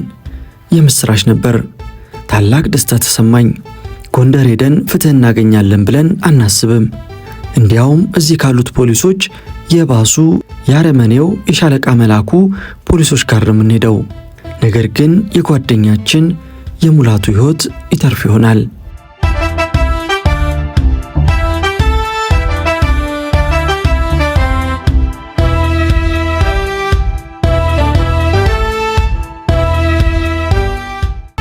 ለ15 ቀናት ስቃይና መከራ ከቆጠርንበት የሸሂድን እስር ቤት በፖሊሶች ታጅበን ወጣን። ወደ ጎንደር ለምናደርገው ጉዞ የተዘጋጀው የፖሊስ ጭነት መኪና ከእስር ቤቱ ፊት ለፊት ቆሟል። ዕቃ መጫኛው ላይ በርካታ ሰዎች ይታያሉ። ፖሊሶቹ እንደነገሩን ከሆነ ሰዎቹ በተለያየ ምክንያት ሱዳን ቆይተው የሚመለሱ ኢትዮጵያውያን ናቸው። መኪናው ጋር እንደደረስን በድጋፍ ያመጣነው ሙላቱን ተጋግዘን ጫነውና ራሳችንም ተንጠላጥለን በመውጣት በመጠኑም ቢሆን ሙላቱ ተደላድሎ ጋደም እንዲል አደረግነው። አጅበውን ወደ ጎንደር የሚሄዱት ፖሊሶች መውጣታችንን እርግጠኛ ከሆኑ በኋላ ገቢና ገብተው ጉዞ ጀመሩ። አንዳች የእፎይታ ስሜት ልቤ ውስጥ ነገሰ። መክኖ የነበረው ተስፋዬም ነፍስ ሲዘራ ታወቀኝ። ራሴንም ማጽናናት ጀመርኩ።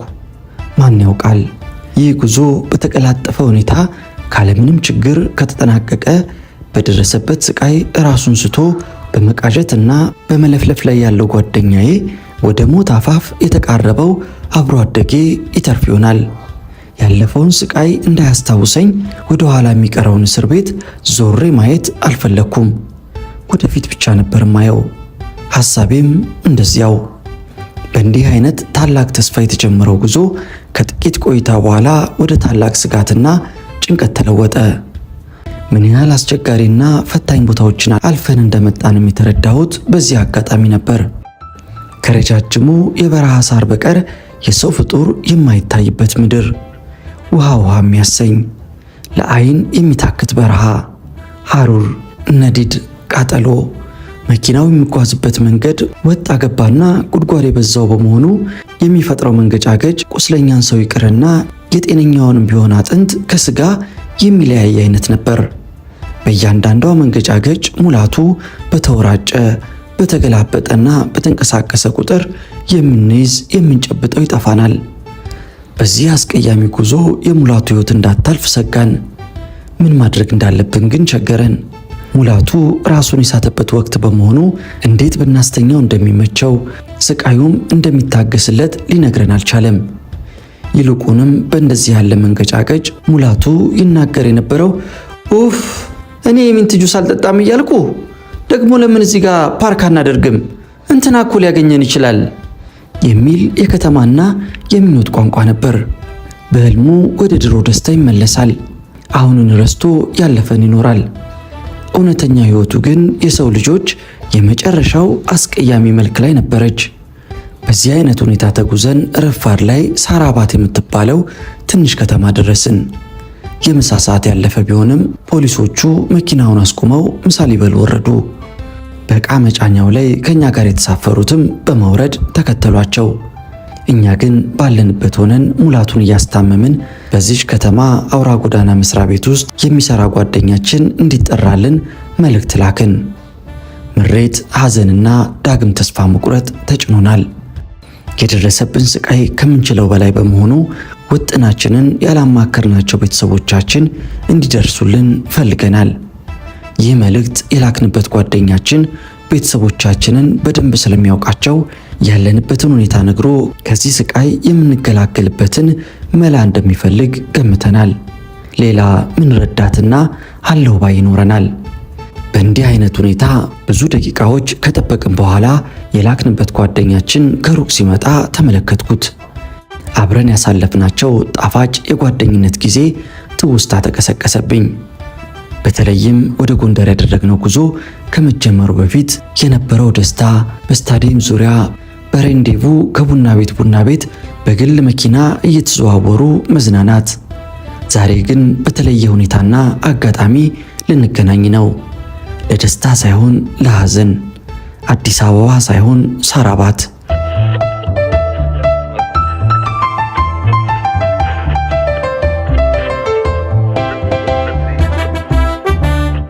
ጓደኛችን ከተለያየን በኋላ ብዙ አልተለወጠም።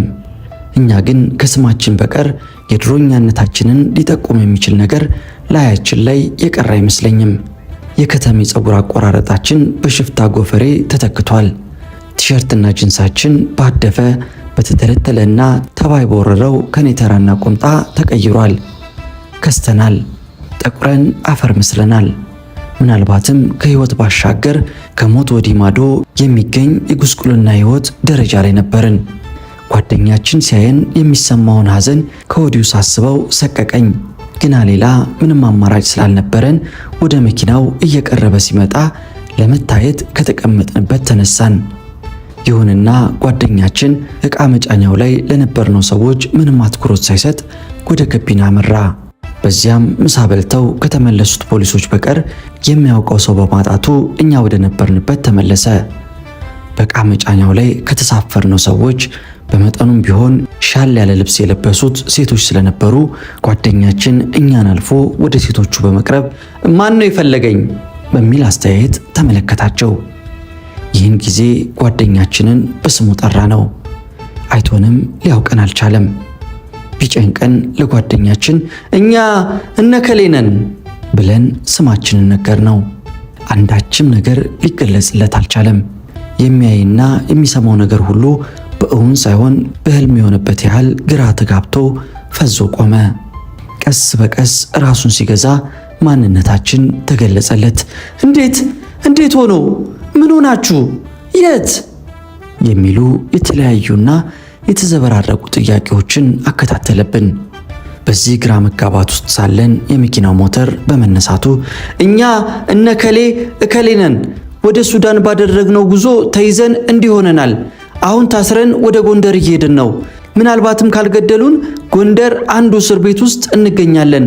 ለቤተሰብ ንገርልን አልነው። ጓደኛችን የነገርነውን መልእክት በትክክል መስማቱን እንኳን ሳናረጋግጥ መኪናችን ተንቀሳቀሰ። ጓደኛችን ፈዞ በቆመበት መኪናችን ያስነሳው አዋራ ሸፈነው። ከጥቂት ቆይታ በኋላ ከዓይናችን ተሰወረ።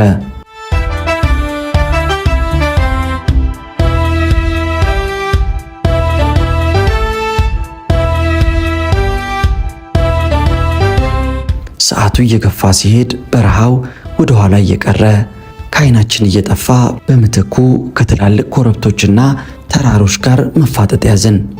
እንደ እሳት ወላፈን ይፋጅ የነበረው የበረሃ ሙቀት ወደ ኃይለኛ ብርድ ተለውጦ ያንዘፈዝፈን ጀመር። በሸሄዲን እስር ቤት እንለብሳት የነበረችው የዱቄት ጆንያ እንኳን በጉዞ ወቅት ስላልተገደለችን ብርዱ አጥንታችን ድረስ ዘልቆ አቆራመደን። ይህኔም እርዳታ በሚለምን ዓይን የተሳፈሩትን ሰዎች መቃኘት ጀመርኩ። በዚህ ጊዜ ነበር ዓይኔ አንዲት ሴትዮ ላይ ተተክሎ የቀረው። እያየችን እንባዋን ታፈሰዋለች። የማውቃት አልመሰለኝም። እሷም ማንነታችንን ያወቀች አትመስልም። ብቻ እንዲሁ በሰው ቅርጽ ተፈጥረን አይታና ገምታ የማታውቀው ጉስቁልና ላይ በመገኘታችን ይህም አላንስ ብሎ እስረኛ ሆነን በካቴና መቆራኘታችንና ግማሽ ሕይወት ግማሽ በድን የሆነ ጓደኛችንን ማስታመማችን አሳዝኗት ሊሆን ይችላል። ካለማቋረጥ በዓይኖቿ የሚፈልቀው እንባ በጉንጮቿ ላይ ይወርዳል። አትጠርገውም። ለቅሶዋ ድምፅ አይሰማበትም። ጠቅላላ ሁኔታዋ ሆድ ስላባባኝ እንባ ዓይኔ ውስጥ ግጥም አለ። አንገቴን ደፋው። ይህን ጊዜ አልቃሻው ሴትዮ ጎንደር ወስዳ ብትሸጠው ብዙ ብር ሊያወጣላት የሚችል ያማረ የሱዳን አልጋ ልብስ ከሻንጣዋ በማውጣት እኔና አታክልትን አለበሰችኝ። ጨካኞቹ ፖሊሶች በካቴና ያቆራኙንን ጓደኛ ማቾች ሩህሩሃ ሴትዮ በአማረ የአልጋ ልብስ አስተሳሰረችን። ከአልጋ ልብሱ ይልቅ ርኅራኄዋ አሞቀኝ።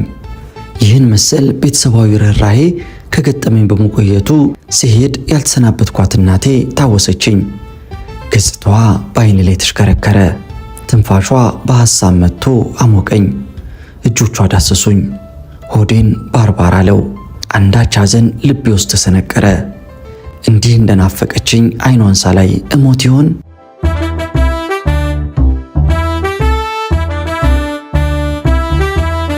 በምዕራባዊው አድማስ መጥለቅ የጀመረችው ፀሐይ አንዳችም ተስፋ ሳታሳየን ሙሉ በሙሉ ጠፋች።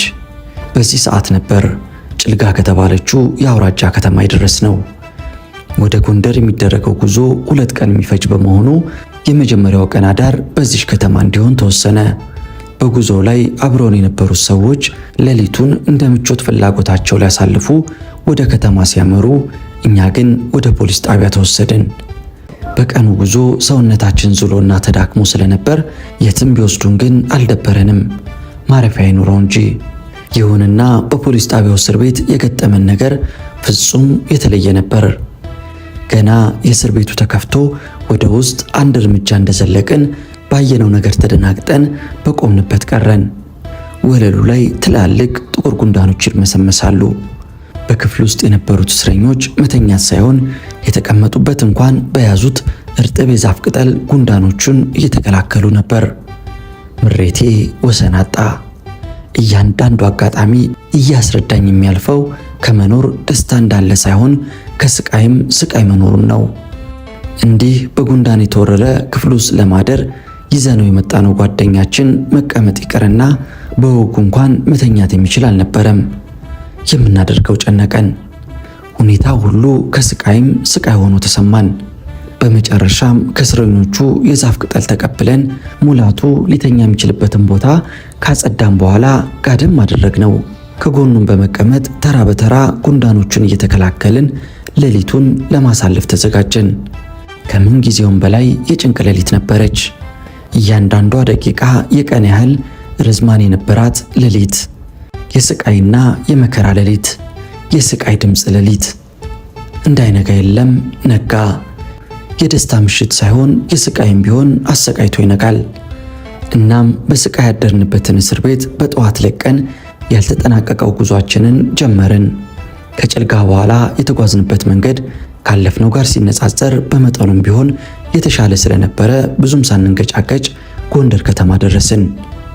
አልፈን ከመጣነው በረሃ፣ ሳር፣ ቁልቋል፣ ቁጥቋጦ፣ ኮረብታ፣ ተራራ እይታ ውጪ አስፋልት መንገድ መመልከት፣ በግንብ የተሰሩ ዘመናዊ ቤቶችና ሱቆችን ማየት ለኛ አዲስ ሕይወት ውስጥ የመግባት ያህል ነበረ። ግና ይህን አዲስ ሕይወት በጥሩ መልኩ ሳይሆን በመጥፎ፣ በመኖር ሳይሆን ባለመኖር ልናስተናግደው እንደምንችል ቢታሰበኝ ስሜቴ ሁሉ ቀዘቀዘ። የመጨረሻዋም ሰዓት እንደተቃረበች ተረዳው።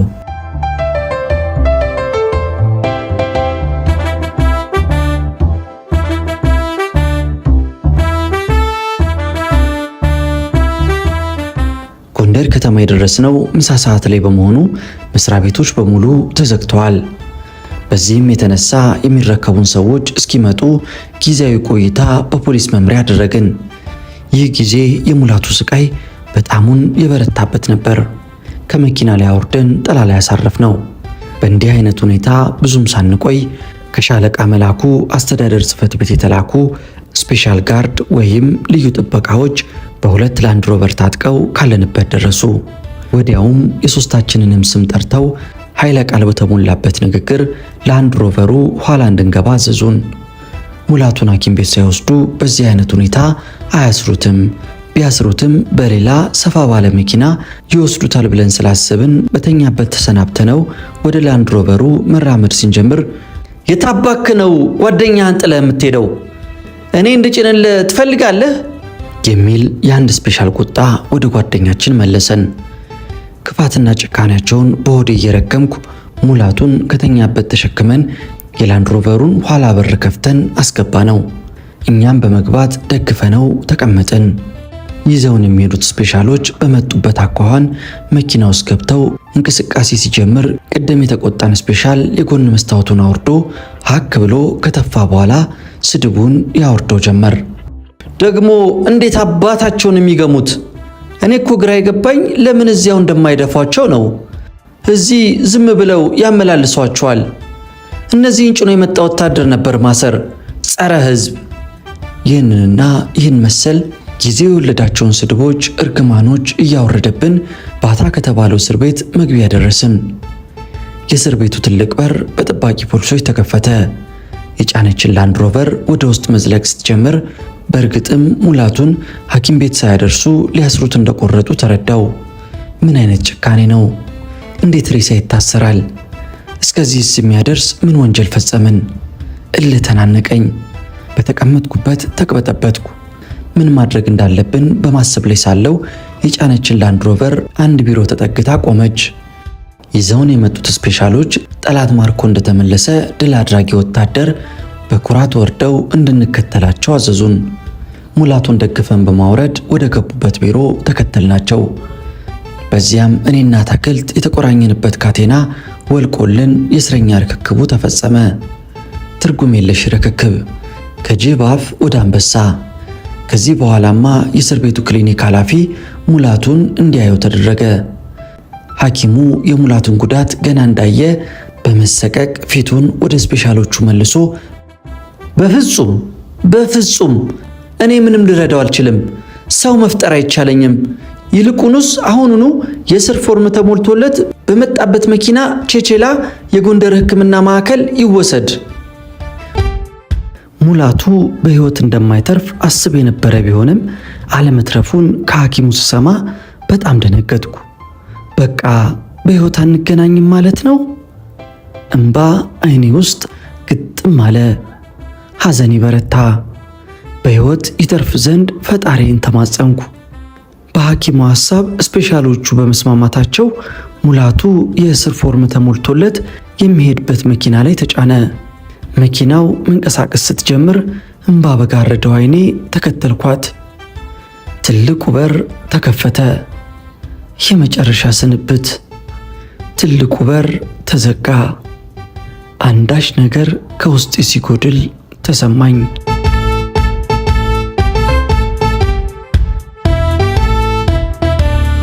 እኔና አትክልት በዚህ አይነት ሁኔታ ጓደኛችንን ከሸኘነው በኋላ በሐዘን የተሰበረ ልብ ይዘን ከእስረኛው ጋር ተቀላቀልን። አብዛኛው እስረኛ በነበረን ጎስቋላ ገጽታ ሐዘኔታውን ቸረን። በተለይም 3 የዩኒቨርሲቲ ተማሪዎች በማጽናናት ሸሚዝ ካናቴራ በመስጠት ከመጣላቸው ምግብ በማቃመስ ልዩ አቀባበል አደረጉልን። 3ቱም የአዲስ አበባ ልጆች ሲሆኑ እንደኛው ወደ ሱዳን ለመጥፋት ባደረጉት ጉዞ ቋራ ላይ ተይዘው ለእስር የበቁ ናቸው። አስተሳሰብና አመለካከታችን ምኞትና ፍላጎታችን በመጣጣሙ በአጭር ጊዜ ውስጥ የቆየ ትውውቅ ያለን ያህል ብዙ ነገሮች ተጨዋወትን። ይህ እስር ቤት ብዙ አረመናዊ ድርጊቶች የተፈጸሙበት የምድር ላይ ሲኦል እንደሆነ ቢነግሩኝም ካለፈው ጋር በማወዳደር የገነት ያህል ቆጠርኩት። ልቤን ከብዶ ተቀምጦ የነበረው ሐዘንም በመጠኑም ቢሆን ቀንሶልኛል። ካሁን በኋላ የፈለገው ነገር ቢመጣ ለመቀበል ዝግጁ ነኝ። በጓደኛዬ ስቃይ ከመሰቃየት በራሴ ላይ የፈለገው ቢደርስ ደንታ አልነበረኝም። በእንዲህ አይነት ሁኔታ ያለፈውንና የአሁኑን እያሰብኩ የወደፊቱን እየገመትኩ ቆይቼ የመኝታ ክፍሎቹ በር መዝጊያ ሰዓት በመድረሱ ሁሉም እስረኛ ወደ የማደሪያው ክፍል ገባ። እኔና አትክልት የተመደብንባት ክፍል ጠባብ ናት። እንዲያም ሆኖ ግን ከ60 የማያንሱ እስረኞች ስክ በሚባለው የእስረኛ አተኛኘት ይተኙባታል። እኛ በተመደብንበት ምሽት ክፍሏ ውስጥ የነበረው ማረፊያ ስፍራ ሌሊት እስረኛው ከሚጸዳዳበት ባልዲ ጎን ብቻ ነበር። እኛም ይህችን ቦታ በጸጋ ተቀብለን የመጀመሪያውን ሰላማዊ የእንቅልፍ ሌሊት ለማሳለፍ ጋደም አለን። እንደ ሐሳብና ምኞቴ ሌሊቱ ሰላማዊ አልነበረም። አትክልት ከበረሃ ባመጣው የወባ በሽታ ምክንያት ኃይለኛ ትኩሳት እየተሰማው በላብ ተዘፍቆ መንቀጥቀጥ ጀመረ። ከጥቂት ቆይታም በኋላ ራሱን ስቶ መለፍለፍና መቃዠት አመጣ። እኔ ብቻ ጤነኛ ሆኜ ይህን ማየት በመቻሌ በጣም አዘንኩ። ጤነኝነቴን ረገምኩ። የመጀመሪያው ሰላማዊ የእንቅልፍ ሌሊት ይሆናል ብዬ ያሰብኩት ምሽት ተቀይሮ የመጀመሪያው የጎንደር የስቃይ ሌሊት ሆነብኝ።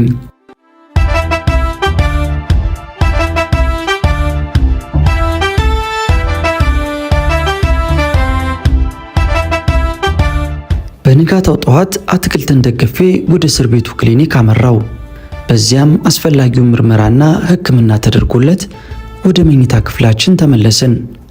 አትክልት በመጠኑም ቢሆን ስቃዩ ጋብ ብሎለት ስለነበረ መኝታ ክፍል ውስጥ ትቼው የወደፊት መኖሪያችን የሆነውን እስር ቤት መቃኘት ጀመርኩ። በእንዲህ አይነት ህይወት ከዚህ በፊት ባለማለፌ የማየው የምሰማው ነገር ሁሉ ለኔ አዲስ ነበረ። ጠዋት በእስር ቤቱ ክሊኒክ ያጋጠሙኝ እግራቸው በደም ርሶ በፋሻ የተጠቀለለ የሚያነክሱ በድጋፍ የሚሄዱ ሰዎች ምን ሆነው እንደሆነ ጠየቁ። በምርመራ እንደሆነና እኔም ተራው እንደሚደርሰኝ ነገሩኝ። ጠዋት የነበረውን የስም ጥሪ ምክንያት ስጠይቅም ለምርመራ የሚሄዱ ሰዎች ስም መሆኑን ተነገረኝ። እንዲህ እያልኩ የእስር ቤቱን ገጽታ ቀስ በቀስ ማወቅ ጀመርኩ። ጠዋት 6 ወይም 7 ሰው ለምርመራ ተብሎ ከእስር ቤቱ ውጭ ወዳለ ትልቅ ግቢ ይወሰዳል። ከዚያም የሻለቃ መላኩ ስፔሻሎች ይመረምሩታል። ምርመራ ማለት ግረፍ ማለት ነው፣ መሰቃየት ማለት ነው። እንደ ማንኛውም ሥራ ምርመራው 6 ሰዓት ያበቃል። የተመረመሩት እስረኞች ጠዋት በሄዱበት የአስተዳደር ላንድ ሮቨር ወደ እስር ቤቱ ይመለሳሉ።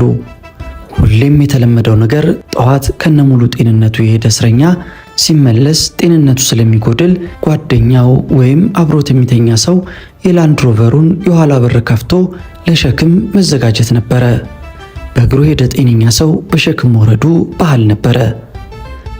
አንድ ቀን አልፎ ሌላ ቀን ቢተካም የእስር ቤቱ ሕይወት ግን አንድ አይነትና የተለመደ ነበር። ጠዋት የእስር ቤቱ በር ይከፈታል። እያንዳንዱ እስረኛ በተቻለው ፍጥነት ወደ ሽንት ቤት ሄዶ ከተጸዳዳ በኋላ ለምርመራ ይጠራ አይጠራ የሚያውቀው ነገር ባለመኖሩ በስጋትና በጭንቀት ተውጦ ጥሪውን ያዳምጣል። የስም ጥሪውን የሚያደርገው ሰውዬ ራሱ ለዚህ ተግባር የተፈጠረ ይመስላል። ድምፁ የስቃይና የሰቆቃ ቅላጼ ያለው ረጅም ጥቁር ሽበታም ሰውዬ ነው። በዚህ ጥሪ ስሙ የሌለ እስረኛ እፎይ ብሎ የከሳቱ ጥሪ እስኪደርስ የተለመደውን የእስረኝነት ሕይወት ይቀጥላል። ከቀን ወደ ቀን እንደምንጠራ ስለምናስብ ስጋትና ጭንቀት ተለይተውን አያውቁም። ይሁንና ቀን በቀን እየተተካ ሄዶ የሳምንቱ ቅዳሜ ደረሰ።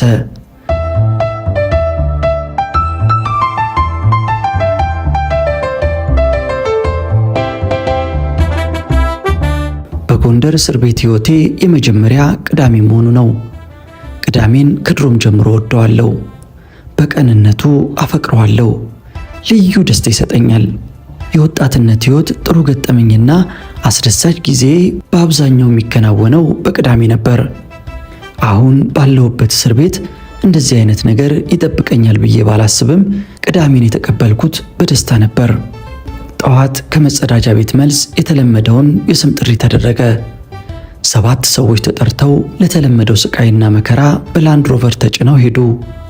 የተቀረነውም ስማችን ባለመጠራቱ እፎይ ብለን የዘውትር እንቅስቃሴያችንን ቀጠልን። ወዲህ ወዲያ መመላለስ፣ በእስር ቤቱ ሻይ ቤት መሰባሰብ፣ ማውራት፣ መቀለድ፣ ዳማ ገበጣ መጫወት። በግምት 4 ሰዓት አካባቢ በእስር ቤቱ ላይ አንዳች መቅሰፍት የወረደ ይመስል ከወትሮ በተለየ ሁኔታ ግቢው ጸጥታ ተላበሰ። የሚያወራም ሆነ የሚንቀሳቀስ ሰው አይታይም። አብዛኛው እስረኛ በያለበት በጭንቀትና በስጋት ተውጦ በድን የሆነ ያህል እንቅስቃሴ አልባ ሆኗል። የሚንቀሳቀሱትም ቢሆኑ በትካዜ ተውጠዋል። ንግግር አይሰማባቸውም። ይህ ያልተለመደ ሁኔታ ፍርሃት ውስጥ ስለከተተኝ የምቀርባቸው ጓደኞቼን ተጠግቼ ምክንያቱን ጠየኳቸው። ዛሬ ቅዳሜ ነው፣ ቅዳሜ ደግሞ ገደል አለ ብለው ስለ ሁኔታው ነገሩኝ። ተነግሮኝ ብቻ አልቀረም። ከጥቂት ደቂቃዎች በኋላ ሁሉንም ነገር በአይኔ ለማየት ቻልኩ። በዚህ እስር ቤት ውስጥ ከተሰበሰበው እስረኛ 80 በመቶ ያህሉ በትንሹ ሌባ የሚባለው ሲሆን በትልቁ ደግሞ 10 እና 9 ወይም 2፣ 3፣ 4 ሰው ገድሎ የገባ ገበሬ ነው። በሀገሩ ባህልና ልማድ ደም መበቀል ወይም ደም ማውጣት የሚሉት ነገር አለ። አንዱ ሌላኛውን ይገድላል። ልጅ ሲወለድ አባትህን ወይም አጎትህንና ወይም ወንድምህን የገደለ የከሌ ቤተሰብ ነው፣ ይህ መሳሪያ ያንተ ነው፣ እስክታድግ ነው የሚጠብቅህ፣ የፈሰሰውን ደም መመለስ አለብህ በሚል ጠንከር ያለ የወላጅ ምክርና ግፊት ያድጋል። በዚህ ምክንያት ያደገው ልጅ ሲጎረምስ አባቱን ወይም አጎቱን ወይም ወንድሙን ከገደለበት ቤተሰብ አንዱን ይገድልና ጫካ ይገባል። አንድ ጊዜ ሕይወት አጥፍቶ ጫካ ከገባ መመለሻው ይቸግራል። የተለያዩ ሰዎችን ተነስታችሁ ሰላም አላላችሁኝም ወይም አላበላችሁኝም ወይም አላጠጣችሁኝም በሚል ሰበብ ግድያውን ይቀጥላል። ከአንድ ወደ ሁለት ከሁለት ወደ ሶስት እየሰፋና እየደረጀ ሲመጣ ክምርና ጎጆ ማቃጠል፣ ከብት ዘርፎ አርዶ መብላት ወይም ሱዳን ወስዶ በመሸጥ ገንዘቡን መጠቀም ይይዛል። ይህ ባህል በአማራው ክፍል የተለመደ ከመሆኑም በላይ እንደ ወንጀል ሳይሆን እንደ ጀግንነት ስለሚቆጠር አብዛኛው እስረኛ በዚህ ወንጀል የተያዘ ነው። እነዚህ እስረኞች ምርመራቸው እንደተጠናቀቀ በሻለቃ መላኩ የሚመራው የሰሜን ዕዝ ይፈርድባቸዋል። በጣም ጥቂቶቹ ሲፈቱ፣ የተወሰኑት ደግሞ የረዥም ዕድሜ እስራት ይገጥማቸዋል። አብዛኞቹ ግን ይገደላሉ። የሚገደሉት ወንጀሉን የፈጸሙት አካባቢ ተወስዶ ሲሆን ቅዳሜም የተመረጠበት ምክንያት ለገበያ የሚሰበሰበው ሕዝብ መቀጣጫ እንዲሆኑ ነው። ቅዳሜ ገበያ ላይ የሚገደል እስረኛ ሲወሰድ በተለየ መንገድ ነው። በሙያው የሰለጠኑት ከይሲ ፖሊሶች ወደሚገደለው ሰው ይጠጉና አንደኛው እጁን ይይዙታል። ተያዡ ከልምድ የተያዘው ለገደላ እንደሆነ ስለሚያውቅ ለመመንጨቅ እየታገለ ዘራፍ፣ እኔ እከሌ እንደዚህ ተኩሼ እንደዚህ ገድዬ የሐሳቤን ፈጽሜያለሁ በማለት ለገደላ እንኳን ሲሄድ እንዳይፈራ የሚያግዘውን ሽለላና ፉከራ ጮክ ብሎ ያሰማል።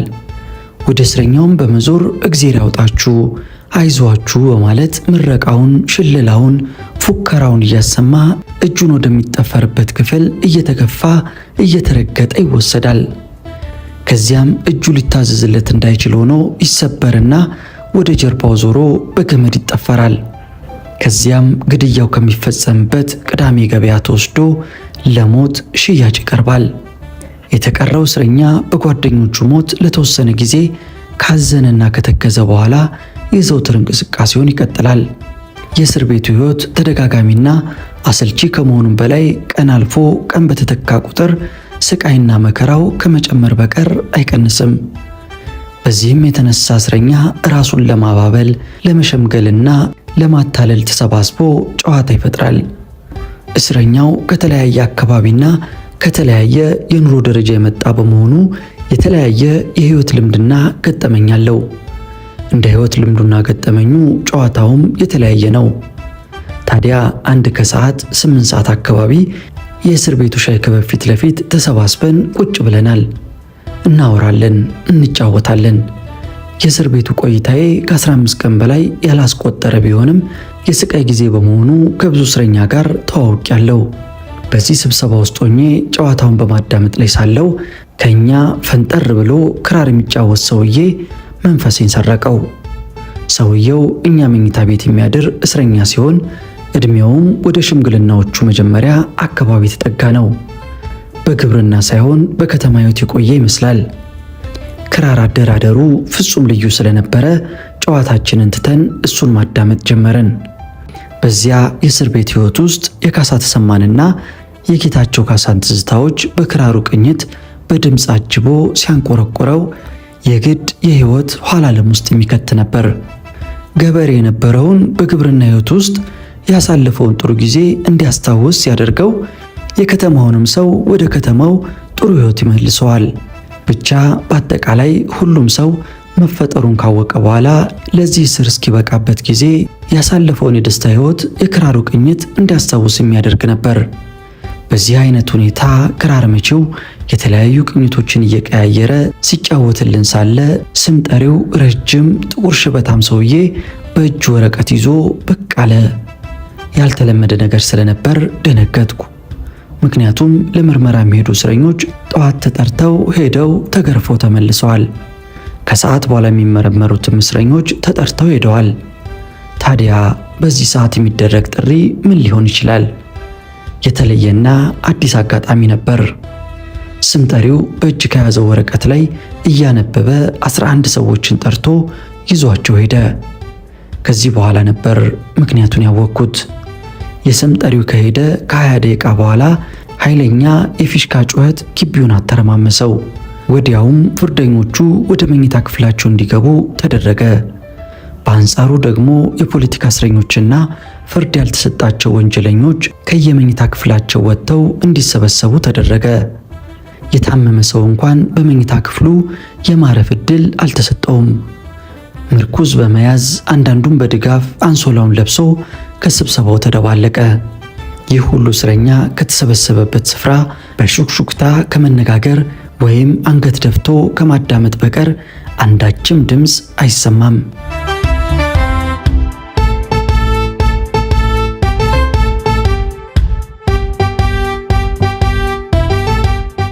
በግቢ ውስጥ በዚያች ቅጽበት ፍጹም የሆነ ጸጥታ ነበር። ጸጥታው የስቃይ፣ የደስታ ወይም የሌላ ብሎ መከፋፈል ከተቻለ በዚያች ቅጽበት የነበረው ጸጥታ የስቃይ ጸጥታ ነበር።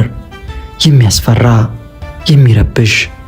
በእንዲህ ያለ ሁኔታ ጥቂት ደቂቃዎች ከቆምን በኋላ ተጠርተው የሄዱት 11 ሰዎች ታጅበው መጡ። ከ11ዶቹ መካከል አንዱ ቅድም ከጥሪው በፊት ክራር ሲጫወትልን የነበረው ሰውዬ ነው። ሲጠራ ክራሩን አስቀምጦ ነበር ሄደው። አሁን ሲመለስ ግን ሁለት እጁ ወደ ኋላ ዞሮ በብረት ካቴና ተጠፍንጓል። ሌሎቹም እንደሱ ነበሩ። እንደ ከብት እየተነዱ ነበር ከእስረኛው ፊት የቀረቡት። አንድ ሰው በእርግጠኝነት እንደሚሞት ሲያውቅ ሳይገደል በፊት መሞት መጀመሩን በእነሱ ተረዳው። የፊታቸው መልክ ሙሉ በሙሉ ተለውጧል። እንደ መጠውለግ፣ እንደ መወየብ። አይናቸው እንደ ሰከረ ሰው ድፍርስርስ ብሎ ተጎልጉሏል። ስቃይ፣ ጭንቀትና ተስፋ መቁረጥ የመጨረሻው ደረጃ ላይ እንደደረሱባቸው ያስታውቃሉ። በዚህ መልኩ እስረኛው ፊት አምጥተው ከደረደሯቸው በኋላ አንዱ በእጁ ወረቀት የያዘ ሻለቃ የሕይወት ታሪካቸውን ማንበብ ጀመረ። አንደኛ፣ እገሌ እከሌ በዚህ ቦታ በዚህ ዓመተ ምህረት ተወልዶ በዚህ ጊዜ እዚህ ቦታ የስርቆት ተግባር የፈጸመ፣ ከአንድ ቡና ቤት አንድ ጠርሙስ ውዞ አረቄ፣ በሌላ ጊዜ አንድ ገብስማ ዶሮ የሰረቀ የ18 ዓመት ጎረምሳ። ሁለተኛ፣ እከሌ እከሌ በዚህ ቦታ በዚህ ዓመተ ምህረት ተወልዶ በግብርና ሙያ ይተዳደር የነበረ ደም መበቀል በሚል አንድ አዛውንት፣ አንድ ባልቴት፣ አንድ ጎረምሳ በድምሩ 3 የገደለ። ሶስተኛ፣ እከሌ እከሌ በዚህ ቦታ በዚህ ዓመተ ምህረት ተወልዶ የመንግስት ሰራተኛ የነበረ በዚህ ጊዜ መንግስት የጣለበትን ኃላፊነት በመዘንጋት የመንግስትን ንብረት በስርቆት አውጥቶ የሸጠ። አራተኛ፣ እከሌ እከሌ በዚህ ቦታ በዚህ ዓመተ ምህረት ተወልዶ በንግድ ሥራ ላይ የተሰማራ በተለያየ ጊዜ ከመንግስት ሰራተኞች ጋር በመመሳጠር ህጋዊ ያልሆኑ ዕቃዎችን በማስገባት ተመኑን በመተላለፍ ህብረተሰቡን የበዘበዘ አሻጥረኛ ነጋዴ። ይህንንና ይህን መሰል የእስረኞቹ የሕይወት ታሪክ ከተነበበ በኋላ እነዚህ ከላይ የተጠቀሱት ግለሰቦች በተደጋጋሚ ማስጠንቀቂያ የተሰጣቸው ከመሆኑም በላይ ከአንዴም ሁለቴ ታስረው የተፈቱ ናቸው። ይሁንና ከእስር ትምህርት ወስደው ከመጥፎ ተግባራቸው ሊወገዱ ስላልቻሉ የሰሜን ዕዝ በእስረኛው ፊት በጥይት ተደብድበው እንዲገደሉ ወስኗል በማለት እንደ ጥሩ የሙዚቃ አስተዋዋቂ ሻለቃው ሪፖርቱን አንብቦ ጨረሰ። ወዲያውም የፖሊሶቹ የእርስ በርስ ጩኸት ይሰማ ጀመር። 10 አለቃ ከሌ አስተካክል፣ በዚህ በኩል ቆም፣ ጭንጋፍ። ለ11 እስረኞች 11 ፖሊሶች ተደረደሩ። ከዚያም የአንድ ፖሊስ ድምፅ ተሰማ። ያዝ፣ 1 2 በለው። በዚህ ጊዜ በአካባቢው ምንም ነገር የለም ብለው በየዛፉና በየእስር ቤቱ ጣራ ላይ አርፈው ሰላማዊ ሕይወት ይመሩ የነበሩት አዕዋፋት በተኩሱ ድምፅ ድንጋጤ እርግብግቢታቸውን ሲያሰሙና የእስረኞቹ ጭንቅላት በአውቶማቲክ መሳሪያ ሲበረቃቀስ አንድ ሆነ። ከፍንጥቅጣቂው የሚደርሰው እስረኛም አለ። ፖሊሶቹ ያልሞቱትን እስረኞች ተጠግተው ከጨረሷቸው በኋላ የተቀረው እስረኛ ሁለት ሁለት ሆኖ በመያያዝ የእስር ጓደኞቹ ሬሳ ከተደፉበት ጉድባ ዙሪያ እንዲሽከረከር አዘዙ። መቀጣጫ መሆኑ ነው። ትምህርት የሚሰጥ የሚያርም።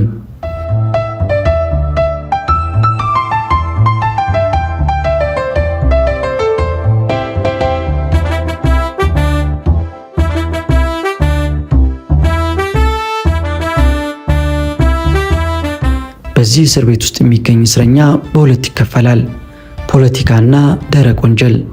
በፖለቲካ የሚታሰሩት ፍርድ ቤት የማይቀርቡ ሲሆኑ በደረቅ ወንጀል የሚታሰሩት ግን ምርመራቸው ሲጠናቀቅ ፍርድ ቤት ይቀርባሉ።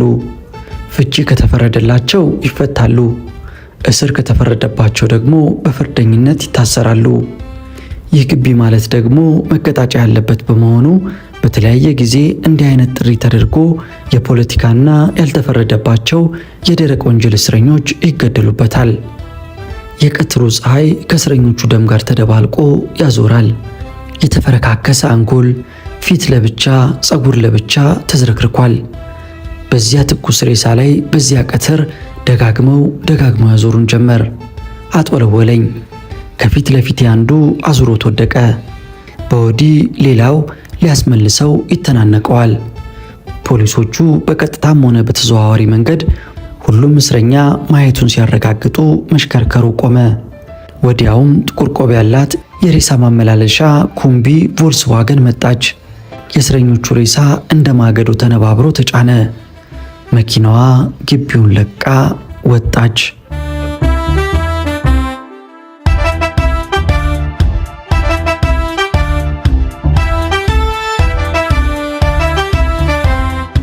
በዚህ ቀን ግቢው ከመቼው የሚበልጥ በሐዘን ተዋጠ፣ ወይም የተዋጠ መሰለ። ጮክ ብሎ የሚያወራ ሰው እንኳን አልነበረም። አብዛኛው እስረኛ በግል ሆኖ ራሱን ለማባበል፣ ጭንቀቱን ለመሸሽ፣ ሐዘኑን ለመርሳት ወዲህ ወዲያ ይላል። የሚጀመረው ጨዋታ ራሱን በራሱ ገድሎ ወደ ሐዘን ይለወጣል። ግቢው ራሱ የሞት ጥላ ያጠለለበት ይሆናል። ይህ እስር ቤት ፋሲል በንግስና ዘመኑ ለእስረኞች የሰራው ነበር ይባላል። ከሱም በኋላ ጣሊያን ሀገራችንን በወረረበት ጊዜ አልገዛም ያሉትን አርበኞች ለማሰርና ለመቅጣት ያሳደሰው ቤት መሆኑን ይነገርለታል።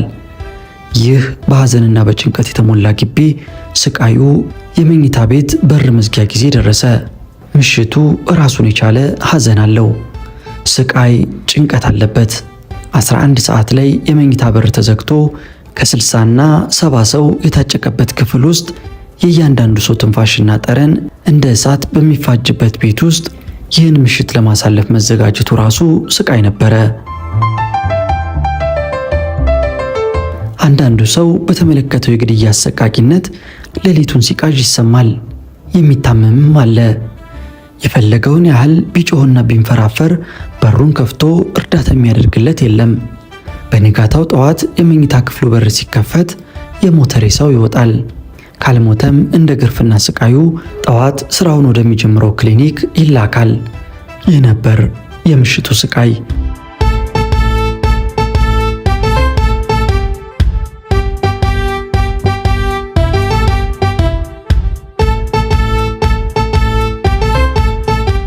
እያንዳንዱ ቀን የራሱ የሆነ አሳዛኝና አሰቃቂ ገጽታ አለው።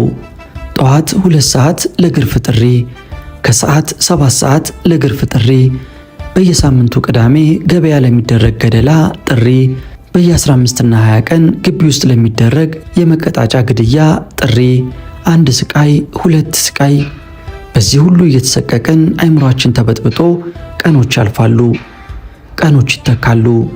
እንደፈራነው አንድም ሳይደርሰን የእስር ጊዜያችን 2ኛውን ወር ጨርሶ 3ኛውን ወር ያዘ። ታዲያ አንድ ቀን በግምት 4 ሰዓት አካባቢ ቢሮ እንደምፈለግ ተነገረኝ። ለምን እፈለጋለሁ? ተጠራጠርኩ፣ አመነታው። በኋላም የተደብቆ ይመለጣል ብዬ በጥርጣሬና ስጋት እንደተዋጥኩ ወደ ተጠራሁበት ቢሮ አመራው። የፈለገኝ ሰው ግን የነበረው ቢሮ ሳይሆን ክሊኒክ ነበረ። ክሊኒክ እንደገባው ሞቷል ብዬ አስብ የነበረው አብሮ አደጌ ሙላቱ አንሶላ ተከናንቦ ቆሞ አየሁት። አይን ላይ እንደተገጣጠምን አንዳች ነገር ሰውነቴን ወረረው። መናገርም ሆነ መንቀሳቀስ ተሳነኝ። ሙላቱም እንደኔ አይነት ስሜት ወሮት እንዲሁ እንጃ እንቅስቃሴ አላሳየም። ብቻ አንገቱን ዘንበል አድርጎ እንባውን ያወርደዋል። ካለማቋረጥ በጉንጮቹ ላይ የሚወርደው እንባ ትርጉሙ አልገባኝም። ደስታ፣ ሐዘን፣ ናፍቆት። የወረደኝ አንዳች ስሜት ተወግዶልኝ ራሴን መቆጣጠር እንደጀመርኩ ተወርውሬ ሄጄ ሙላቱ ለብሶት የነበረውን አንሶላ ገፈፍኩት። ከውስጥ ሱሪ በቀር እርቃኑን ነበር። የልጅነት ሕይወት ትዝታ፣ ከጓደኝነት ወደ ወንድምነት የተለወጠ ፍቅር፣ በመጨረሻም ትልቅ የሕይወት ውሳኔ። ይህንን ሁሉ ነገር የተካፈልኩት ጓደኛዬ በሕይወት ተርፎ ባገኘውም አንድ እጁ ተቆርጦ ነበረ። ተንሰቅስቅ ያለቀስኩ፣ ድምፅ አውጥቼ ጮኩ። ሙላቱ የደረሰበትን ጉዳትና ሐዘን በሚፈሰው እንባው ብቻ ነበር የሚገልጸው። ምንም አይናገርም። እንባው ከውስጥ የሚወጣ ምንም አይነት ስሜት የሌለበት የስቃይና የሐዘን ትንፋሽ የማይሰማበት ሰላማዊ እንባ ነበር። ግና ከምንም ነገር በላይ ልብ ድረስ ዘልቆ የሚሰማ ሐዘን የተሸከመ እንባ፣ መፈጠርን የሚያስጠላ እንባ። ለረዥም ሰዓት ከሙላቱ ጋር ተያይዘን ተላቀስን። በመጨረሻም ይመለከቱን የነበሩት አንድ ሽማግሌ እስረኛ እኔን ለይተውኝ አሁንማ እሱን ማባበል ነው፣ ጭራሽ አንተ እሱን ማጽናናት ሲገባ እንዲህ ታደርጋለህ ብለው በመገረም በመቆጣትም ለጊዜው አበረዱኝ። ግን እስከ ሕይወቴ ፍጻሜ የምረሳው አልነበረም። ከዚህ በኋላ ከሙላቱ ጋር ተያይዘን ወደ መኝታ ክፍል ያመራን።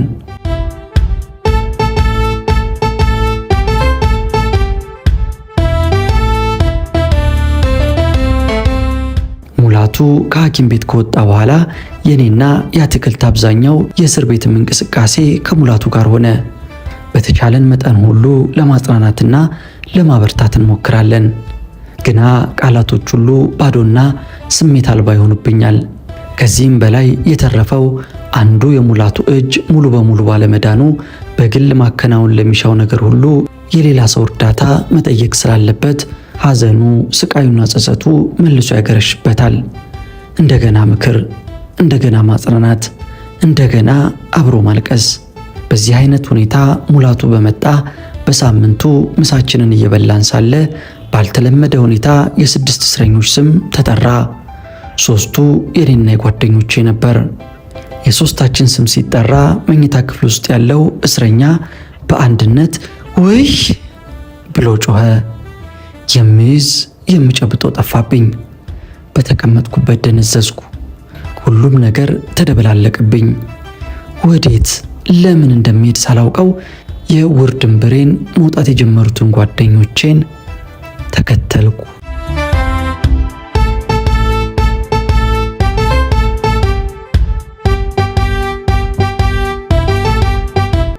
ከመኝታ ክፍላችን እንደወጣን ዘውትር እስረኛውን ለመከራና ስቃይ የምትወስደው የአስተዳደሩ ላንድ ሮቨር ውስጥ እንድንገባ ታዘዝን። 6ታችንም ገባን። የዕለቱ ያልተለመደ ስም ጥሪ የፈጠረብኝ ስጋትና ጭንቀት ላንድ ሮቨሯ ውስጥ ከገባው በኋላ እንኳን ሊለቀኝ አልቻለም። በጣም ፈርቻለሁ። ልቤ በኃይል ይመታል። አፌም ደርቆ ምላሴ ተሳስሯል። የተያዝንበት ቦታ ወስደው ሊገሉን ያሰቡ መስሎኛል። ጓደኞቼም እንደኔው አይነት ስሜት ሳይዳስሳቸው አልቀረም። መረበሽና ተስፋ መቁረጥ አይናቸው ውስጥ በጥልቀት ይነበባል።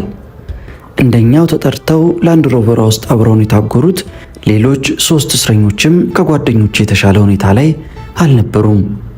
በድን የሆኑ ያህል እንቅስቃሴ አልባ ሆነው ተኮፍሰዋል። ንግግር የለ፣ ወሬ የለ፣ ዝም ዝግት ማለት። በአካባቢው ከሞት በቀር የመኖርን ተስፋ የሚፈነጥቅ ፍጡር አጣው። ይበልጥ ተስፋ ቆረጥኩ። በቃ ሊገሉን ነው ማለት ነው። ወዴትስ ነው የሚወስዱን? ላንድ ሮቨሯ እንቅስቃሴ ጀመረች። አእምሮዬ አንድን ነገር እስከ መጨረሻው ማሰብ ተሳነው። ወዴት እንደሚወስዱን ባናውቅም ከ3 ወር በፊት የገባንበትን የመከራና የስቃይ ግቢ ለመጀመሪያ ጊዜ ለቀን ወጣን።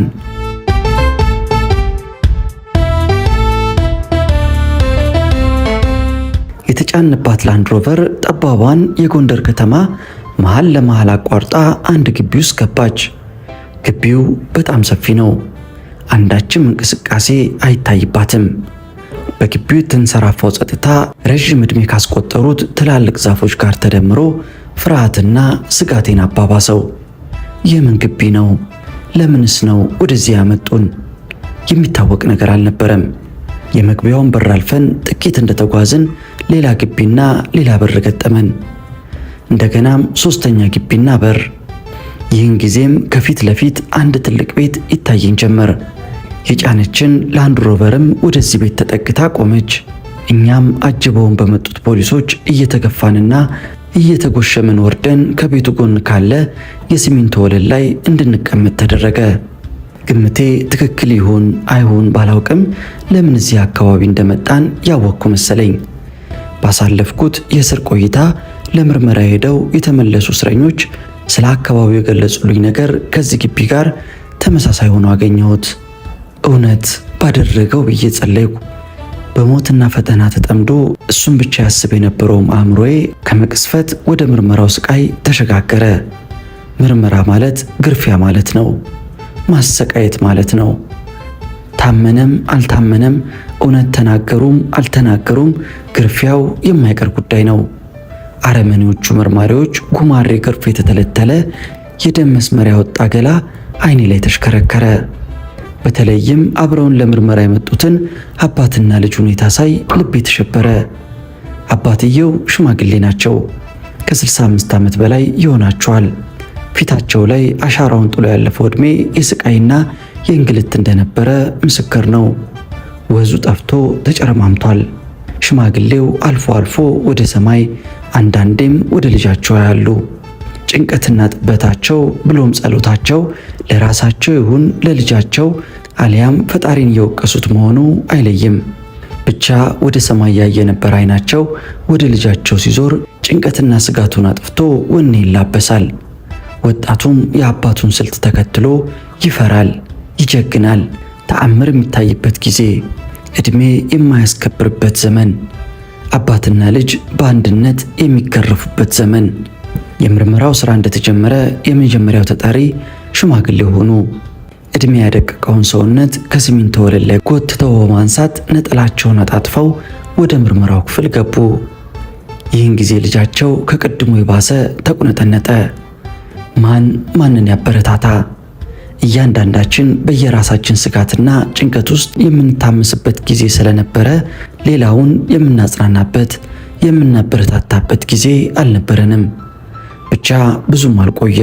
ወጣቱም እንደ አባቱ ተጠርቶ ወደ ምርመራ ክፍል ገባ። ወዲያውም የስቃይ ድምፅ ከምርመራ ክፍሉ ይሰማን ጀመረ። የሽማግሌ ለቅሶ፣ የሽማግሌ ዋይታ፣ የሽማግሌ እሪታ።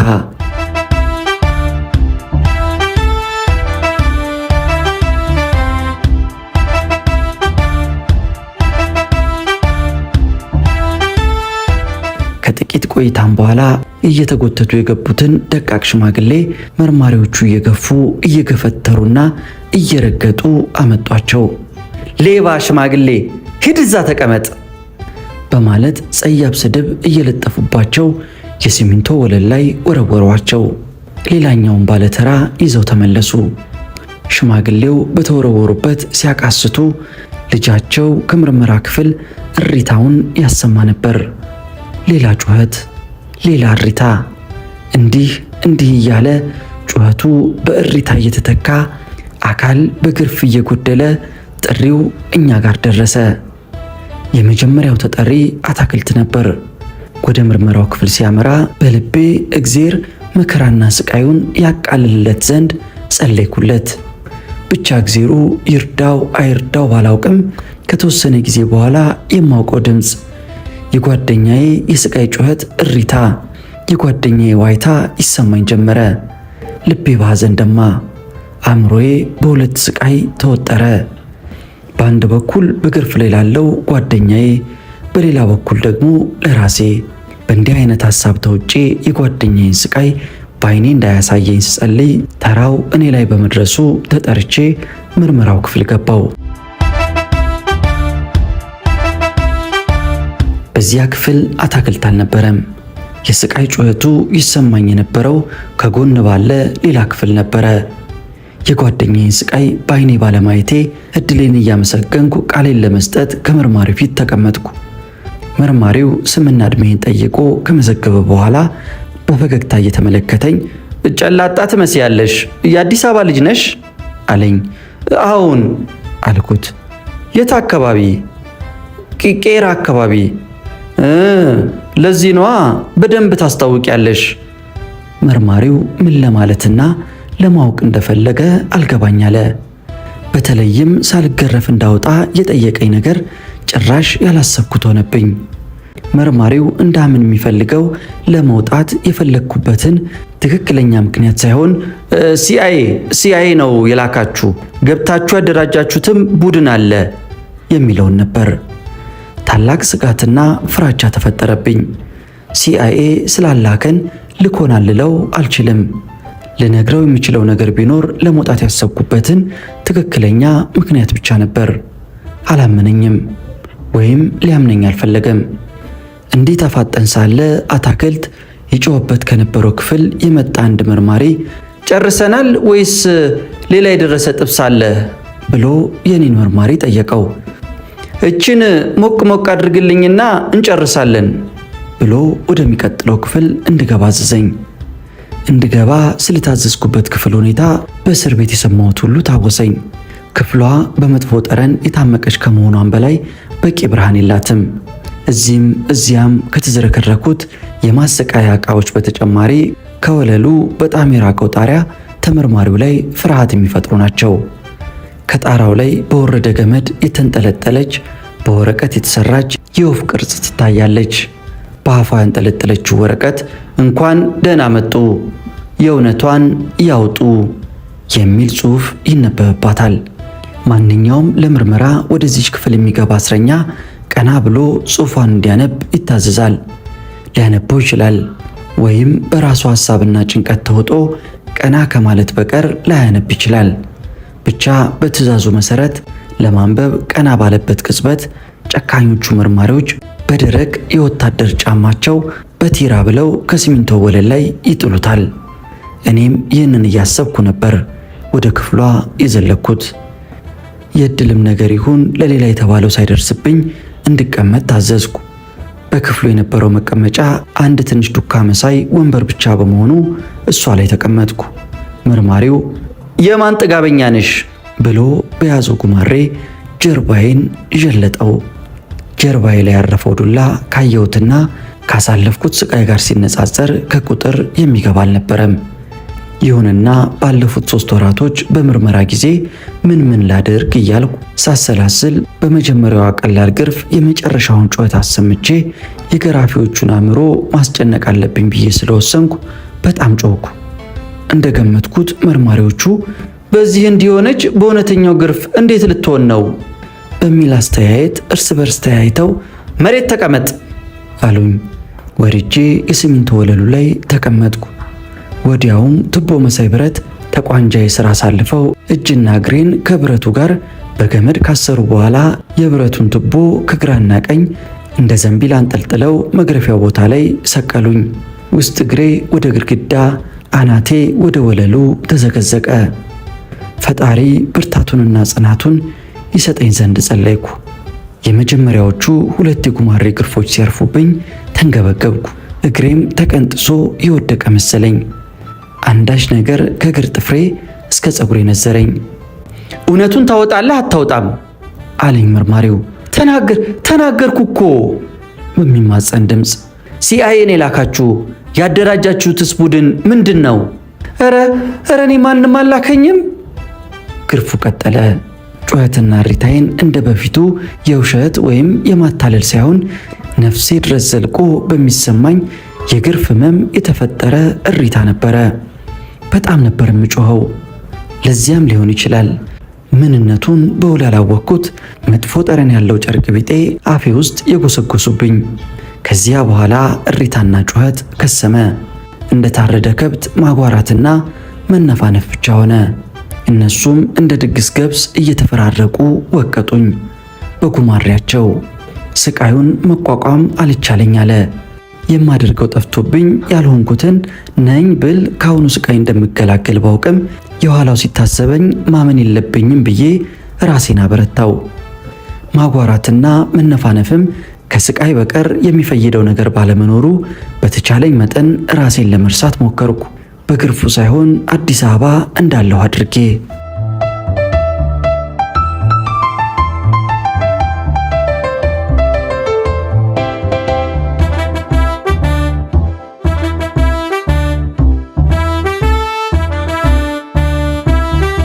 ሙከራ ምርመራው በመጠኑም ቢሆን ስቃይን አስታግሶልኛል። የጥንት መፍትሄ ነበር። ብቻ የሆነው ሆኖ መርማሪዎች ተጨማሪ ጥያቄ ሳያቀርቡልኝ ግርፊያቸውን አቆሙ። ከተንጠለጠልኩበት አውርደው የታሰርኩበትን ገመድ ፈቱልኝ። ተመስገን አልኩኝ። ሰውነቴ ድቅቅ ብሏል። የፈነዳዳ አብጦ በደም የተለወሰው ውስጥ እግሬም ያንገበግበኝ ጀመር።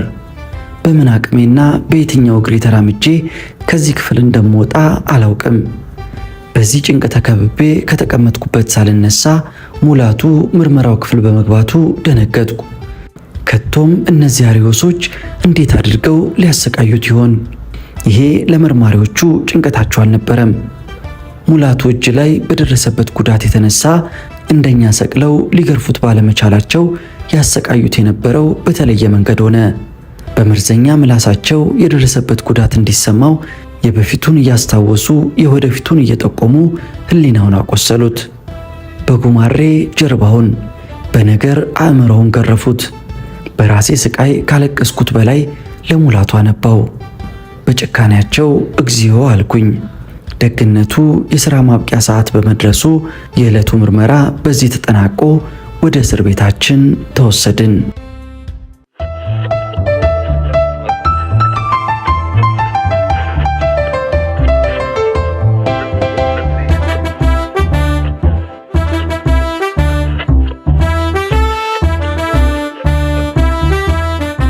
የጫነችን ላንድ ሮቨር እስር ቤት ቅጥር ግቢ ውስጥ ገብታ እንደቆመች ጓደኞቻችን የኋላውን በር ከፍተው ተሸክመው አወረዱን። ወዲያውም ቁስላችንን ጠራርገውና አደራርቀው ያበጠውን እያሟሸሹ ያልፈረጠውን እያፈረጡ ስቃያችንን ጋብ አረጉልን። እኔ ግን በፍጹም ልበረታ አልቻልኩም። እንባ ከዓይኔ ዝም ብሎ ይወርዳል። የማለቅሰው በዛሬው አልነበረም፣ ጨለማ ውስጥ ለተሸሸገው ለማይታየው ለነገ እንጂ። ከልምድ እንደተረዳሁት ከሆነ ጨካኞቹ መርማሪዎች የሚፈልጉትን እስካላገኙ ድረስ ማሰቃየታቸውን አያቆሙም። እንደውም አንዴ ገርፈው የቆሰለው እግር ሳይሽር በንጋታው ላይ ይደግሙታል። በደም የራሰ ፋሻ ከስጋ ጋር ሲቦካ ተመልክቻለሁ። ታዲያ እኔ እንዴት ልሆን ነው? ሳላወጣ የደበቅኩት ነገር እንኳን ቢኖር ደግ፣ ግን ሁሉንም ተናግሬያለሁ። ዛሬም ነገም ሆነ የዛሬ ዓመት ዛሬ ከተናገርኩት በላይ የምለው አልነበረኝም። በንጋታው ጠዋት በድጋፍ መጸዳጃ ቤት ደርሼ ከተመለስኩ በኋላ የተለመደውን የምርመራ ጥሪ በስጋትና ጭንቀት ተውጬ መከታተል ጀመርኩ። እያንዳንዱ ጥሪ ከገላዬ ስጋ ቦጭቆ የማንሳት ያህል ያሰቃየኝ ነበር። ይሁንና በዕለቱ ለምርመራ ከተጠሩት እስረኞች መካከል ስማችን ባለመኖሩ እፎይ ብዬ ወደ እስር ቤቱ ክሊኒክ አመራው። በዚያም አስፈላጊውን ሕክምና ተደርጎልኝ በድጋፍ ወደ መኝታ ክፍሌ ተመለስኩ።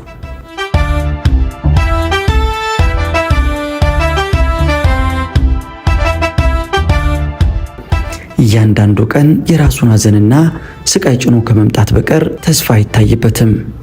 በየቀኑ የግርፍ ጥሪ፣ በየሳምንቱ የገደላ ጥሪ፣ ግርፍ፣ ስቃይ፣ ሞት። በዚህ ሁሉ የምጨነቅና የምሰቀቅ በሆነም ቀን በቀን እየተተካ ከድጋፍ ወደ ምርኩዝ ከምርኩዝም ለብቻዬ መራመድ ቻልኩኝ። ታዲያ አንድ ቅዳሜ ጠዋት ባላሰብነውና ባልጠበቅነው ሁኔታ የኔና የጓደኞቼ ስም ተጠራ። አንዳች ነገር መላ ሰውነቴን ወረረው። እስረኛውን በመንሾኳሾክ ድምፅ እነሱንማ ሊገድሏቸው ነው ሲባባሉ ተሰማኝ። ቀኑ ቅዳሜ በመሆኑ ለምን እንደተጠራው አልተጠራጠርኩም ነበር። ይሁንና ለገደላ የሚሄድ እስረኛ የሚጠፈርበትን ክፍል ስናልፍ ጥርጣሬ ገባኝ። የጠራንን ፖሊስ እየመራ ከጣቢያው አዛዥ ቢሮ አደረሰን። ይህን ጊዜ ነበር የተጠራንበትን ምክንያት በትክክል ያወቅነው። የአዛዡ ቢሮ ውስጥ በመስኮት በኩል እናቴ ቁጭ ብላ ተመለከትኳት። ሶስታችንም ተንደርድረን በመግባት ተጠመጠምንባት። መተቃቀፍ፣ መላቀቅ፣ መላቀስ። ሞቅ የእናት እንባ በአንገቴ ስር ወረደ። እኔም እንደ ሕፃንነቴ ደረቷ ላይ ተለጥፌ አነባው። ጓደኞቼም እንደዛው። ንግግር የለ ወሬ፣ ለቅሶ ብቻ። ደግሞም ስለደረሰብን ጉዳት ለመግለጽ መናገር አያስፈልገንም ነበር። ገጽታችን ከቃል በላይ ስቃያችንን ይገልጸዋል። በእንዲህ አይነት ሁኔታ ከ30 ደቂቃ በላይ ከቆየም በኋላ አዛዡ እንድንለያይ ያደረጉ። ከዚያም በላይ ብንቆይ ኖሮ ከመላቀስ በቀር የምንጨምረው ነገር አልነበረም። እናታችን ተሰናብታን ከመሄዷ በፊት የጓደኛዬ አባት አንዳንድ ነገሮችን እየሞከሩልን እንደሆነ ነገረችን። ተለይታን ከእስር ቤት ስትወጣ ሆድ ባሰኝ።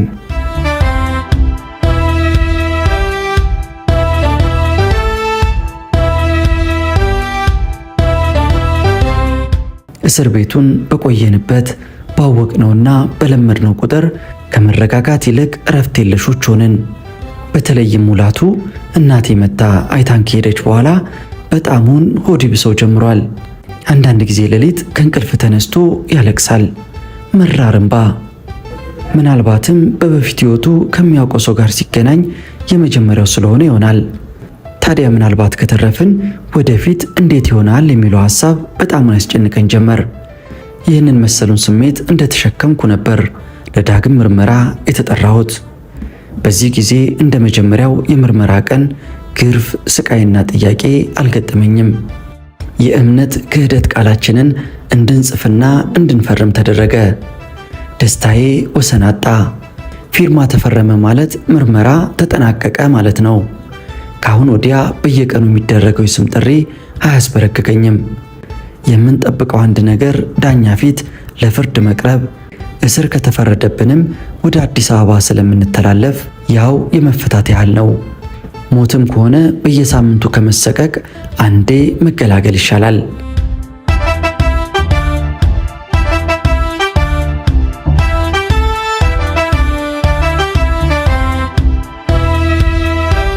እንዲህ እያልን የእስር ቤት ሕይወታችን 10 ወራትን ባስቆጠረበት አንድ ከሰዓት በኋላ የተለየ ነገር ገጠመኝ። ምሳዬን በልቼ መኝታ ክፍሌ ውስጥ ከወዲህ ወዲያ እመላለስ ነበር። ወዲያውም የመኪና ሞተር ድምፅ ሰማሁና አቁሜ ጆሮዬን አዳምጥ ጀመር። ሁሌ በዚህ ሰዓት ወደ ግቢ የምትገባው የአስተዳደር ላንድ ሮቨር ብቻ ስትሆን በዛሬው ዕለት ግን ከወትሮው ለየት ያለ የመኪና ድምፅ ሰማሁ። ብዙም አልቆየ፣ የስም ጥሪ ተጀመረ። በመጀመሪያው ጥሪ በእኛ አይነት ወንጀል የተያዙ 7 ልጆች ስም ተጠራ።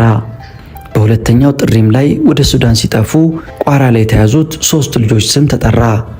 የመጨረሻውና ማብቂያውም የኛ ሆኖ ለሞትም ይሁን ለሌላ ሳናውቅ ቀሪዎቹን እስረኞች ተሰናብተን ከመኝታ ክፍላችን ወጣን። ወዲያውም ግማሾቻችን የሻለቃ መላኩ ስፔሻሎች ይዘውት በመጡት ስቴሽን ዋገን ውስጥ ስንገባ፣ የተቀሩት ደግሞ በአስተዳደሯ ላንድ ሮቨር ሆነው ይህን ስቃይና የመከራ ግቢ ለቀን ወጣን። ወዴት ለምን እንደሆነ የምናውቀው ነገር አልነበረም። በጉዞ ላይ ሳለን አጅበውን ከነበሩት ስፔሻሎች አንዱ አሁን የምትሄዱት ዳኛው ጋር ነው። ድምፁ ውስጥ የሌላ ጊዜ ትዕቢት፣ ጭካኔና ቁጣ አይሰማበትም። ጥፋታችሁን እንድታምኑ ይህ ሳይሆን ቀርቶ እንዲሆነን እንዲያሆነን ብላችሁ አተካራ ብትፈጥሩ ዋጋችሁን ታገኛላችሁ። ነገሩ ሁሉ ግራ አጋባኝ። ፍትህ በተጓደለበት ዘመን ዳኛ ጋር ቀርቤ እውነተኛ ፍርድ አገኛለሁ ብዬ አላስብም። እንዲያም ሆኖ ግን ከዳኛ አፍ የሚወጣውን ፍርድ ለመስማት ጓጓው። የተጫንባቸው መኪናዎች አስተዳደር ጽሕፈት ቤት በመግባት ቆሙ። ሁላችንም ከመኪናው ወርደን ጠመንጃ እንደተደገነብን ወደ ሻለቃ መላኩ ቢሮ የሚያደርሰውን ደረጃ ወጥተን ከሻለቃ መላኩ ቢሮ ገባን። ቢሮ ውስጥ የነበረው ቀጭን መልከ መልካም ሰው በኋላ ነው ሻለቃ መላኩ እንደሆነ ያወቅኩት። ሁላችንም ገብተን ማለቃችንን ሲያረጋግጥ ካቀረቀረበት ቀና ብሎ በአይኑ ገረፈን። ከዚያ በፊት ሻለቃ መላኩን በአይኔ አይቼው አላውቅም ነበር። ያንን መሰል አረመናዊ ፍርድ ከዚህ ሰው መውጣታቸውን ሳስበው ዘገነነኝ። ደሜም በኃይለኛው ወደ አእምሮዬ ሲረጭ ታወቀኝ። እልህ መሆኑ ነው። ግና አንዳችም ማድረግ የምችለው ነገር አልነበረም። ሌላው ቀርቶ የዛሬው ሕይወቴ በዚህ መልከ መልካም ሰይጣን እጅ ውስጥ ናት። በቃሉ ድናለው፣ በቃሉ ሞታለው። አምላክ ልቡን ያራራለት ዘንድ ጸለይኩ። በዚህ ጊዜ ሻለቃ መላኩ እሺ ከዳር ካለኸው ልጀምር፣ ምንድነው ጥፋትህ? ብለው አፈጠጡበት። ወደ ሱዳን ልጠፋ ስል ተይዤ። ሁለተኛውም ቀጠለ። ወደ ሱዳን ልጠፋ ስል እንዲህ አይነት መልስ አልፈልግም በማለት ከተቆጣ በኋላ በዝርዝር ለምን መውጣት እንደፈለጋችሁ ነው ማወቅ ምሻው ብሎ የእኛን መልስ ሳይጠብቅ የራሱን ዲስኩር ቀጠለ። የወንጀላችንን ክብደት፣ አገራችን ስላለችበት ሁኔታ፣ በዚህ ጊዜ ለኢምፔሪያሊዝም ቅጥረኛ ለመሆን እናት ሀገርን ጥሎ መኮብለል ምን ያህል ወራዳ ተግባር እንደሆነ በዝርዝር አስረዳ። በመጨረሻም አሁን ምን ደረጃ ላይ ናችሁ? እስቲ አንተኛው ንገረኝ። ጥፋት አጥፍቻለሁ፣ አገሬንም ለመካስ ዝግጁ ነኝ። ሁለተኛውም እንደ መጀመሪያው ጥፋት አጥፍቻለሁ፣ ሀገሬንም ለመካስ ዝግጁ ነኝ። እንዲህ አይነት የጅምላ መልስ አልፈልግም በማለት ከቅድሙ የባሰ በንዴት ጦፈ። ብቻ ንዴቱ ብዙም ሳይቆይ ወደ ተግሳጽና ምክር ተቀይሮ ብዙ ነገር ነገረን። ወደፊትም ምን እንደሚጠበቅብን አስረድቶን ሲያበቃ ከእንግዲህ በኋላ በእንዲህ አይነት ሁኔታ ብንገናኝ እርምጃዬን ታውቁታላችሁ፣ ጉዳይም ሌላ ይሆናል። ለአሁን ግን መውጣት ትችላላችሁ ብሎን አረፈ። ያልገመትኩት ነበረ። ሞት ቢቀር ተፈርዶብን በእስር ወደ አዲስ አበባ እንዘዋወራለን እንጂ በእንዲህ አይነት ሁኔታ ነፃ እንወጣለን የሚል ጥርጣሬ እንኳን አልነበረኝም። ነገሩ ሁሉ በሕልም ዓለም የሆነ መሰለኝ። በእርግጥም ያየሁት የሰማሁትና የተደረገው ሁሉ እውነተኛ መሆኑን የተረዳሁት በመሳሪያ ታጅበን የወጣነውን ደረጃ ነፃ ሆኜ ስወርደው ነበረ። የመጀመሪያዋ የነፃነት ቀን፣ የመጀመሪያዋ የደስታ ቀን፣ ዳግም ልደት፣ እየሞቱ ላለመኖር።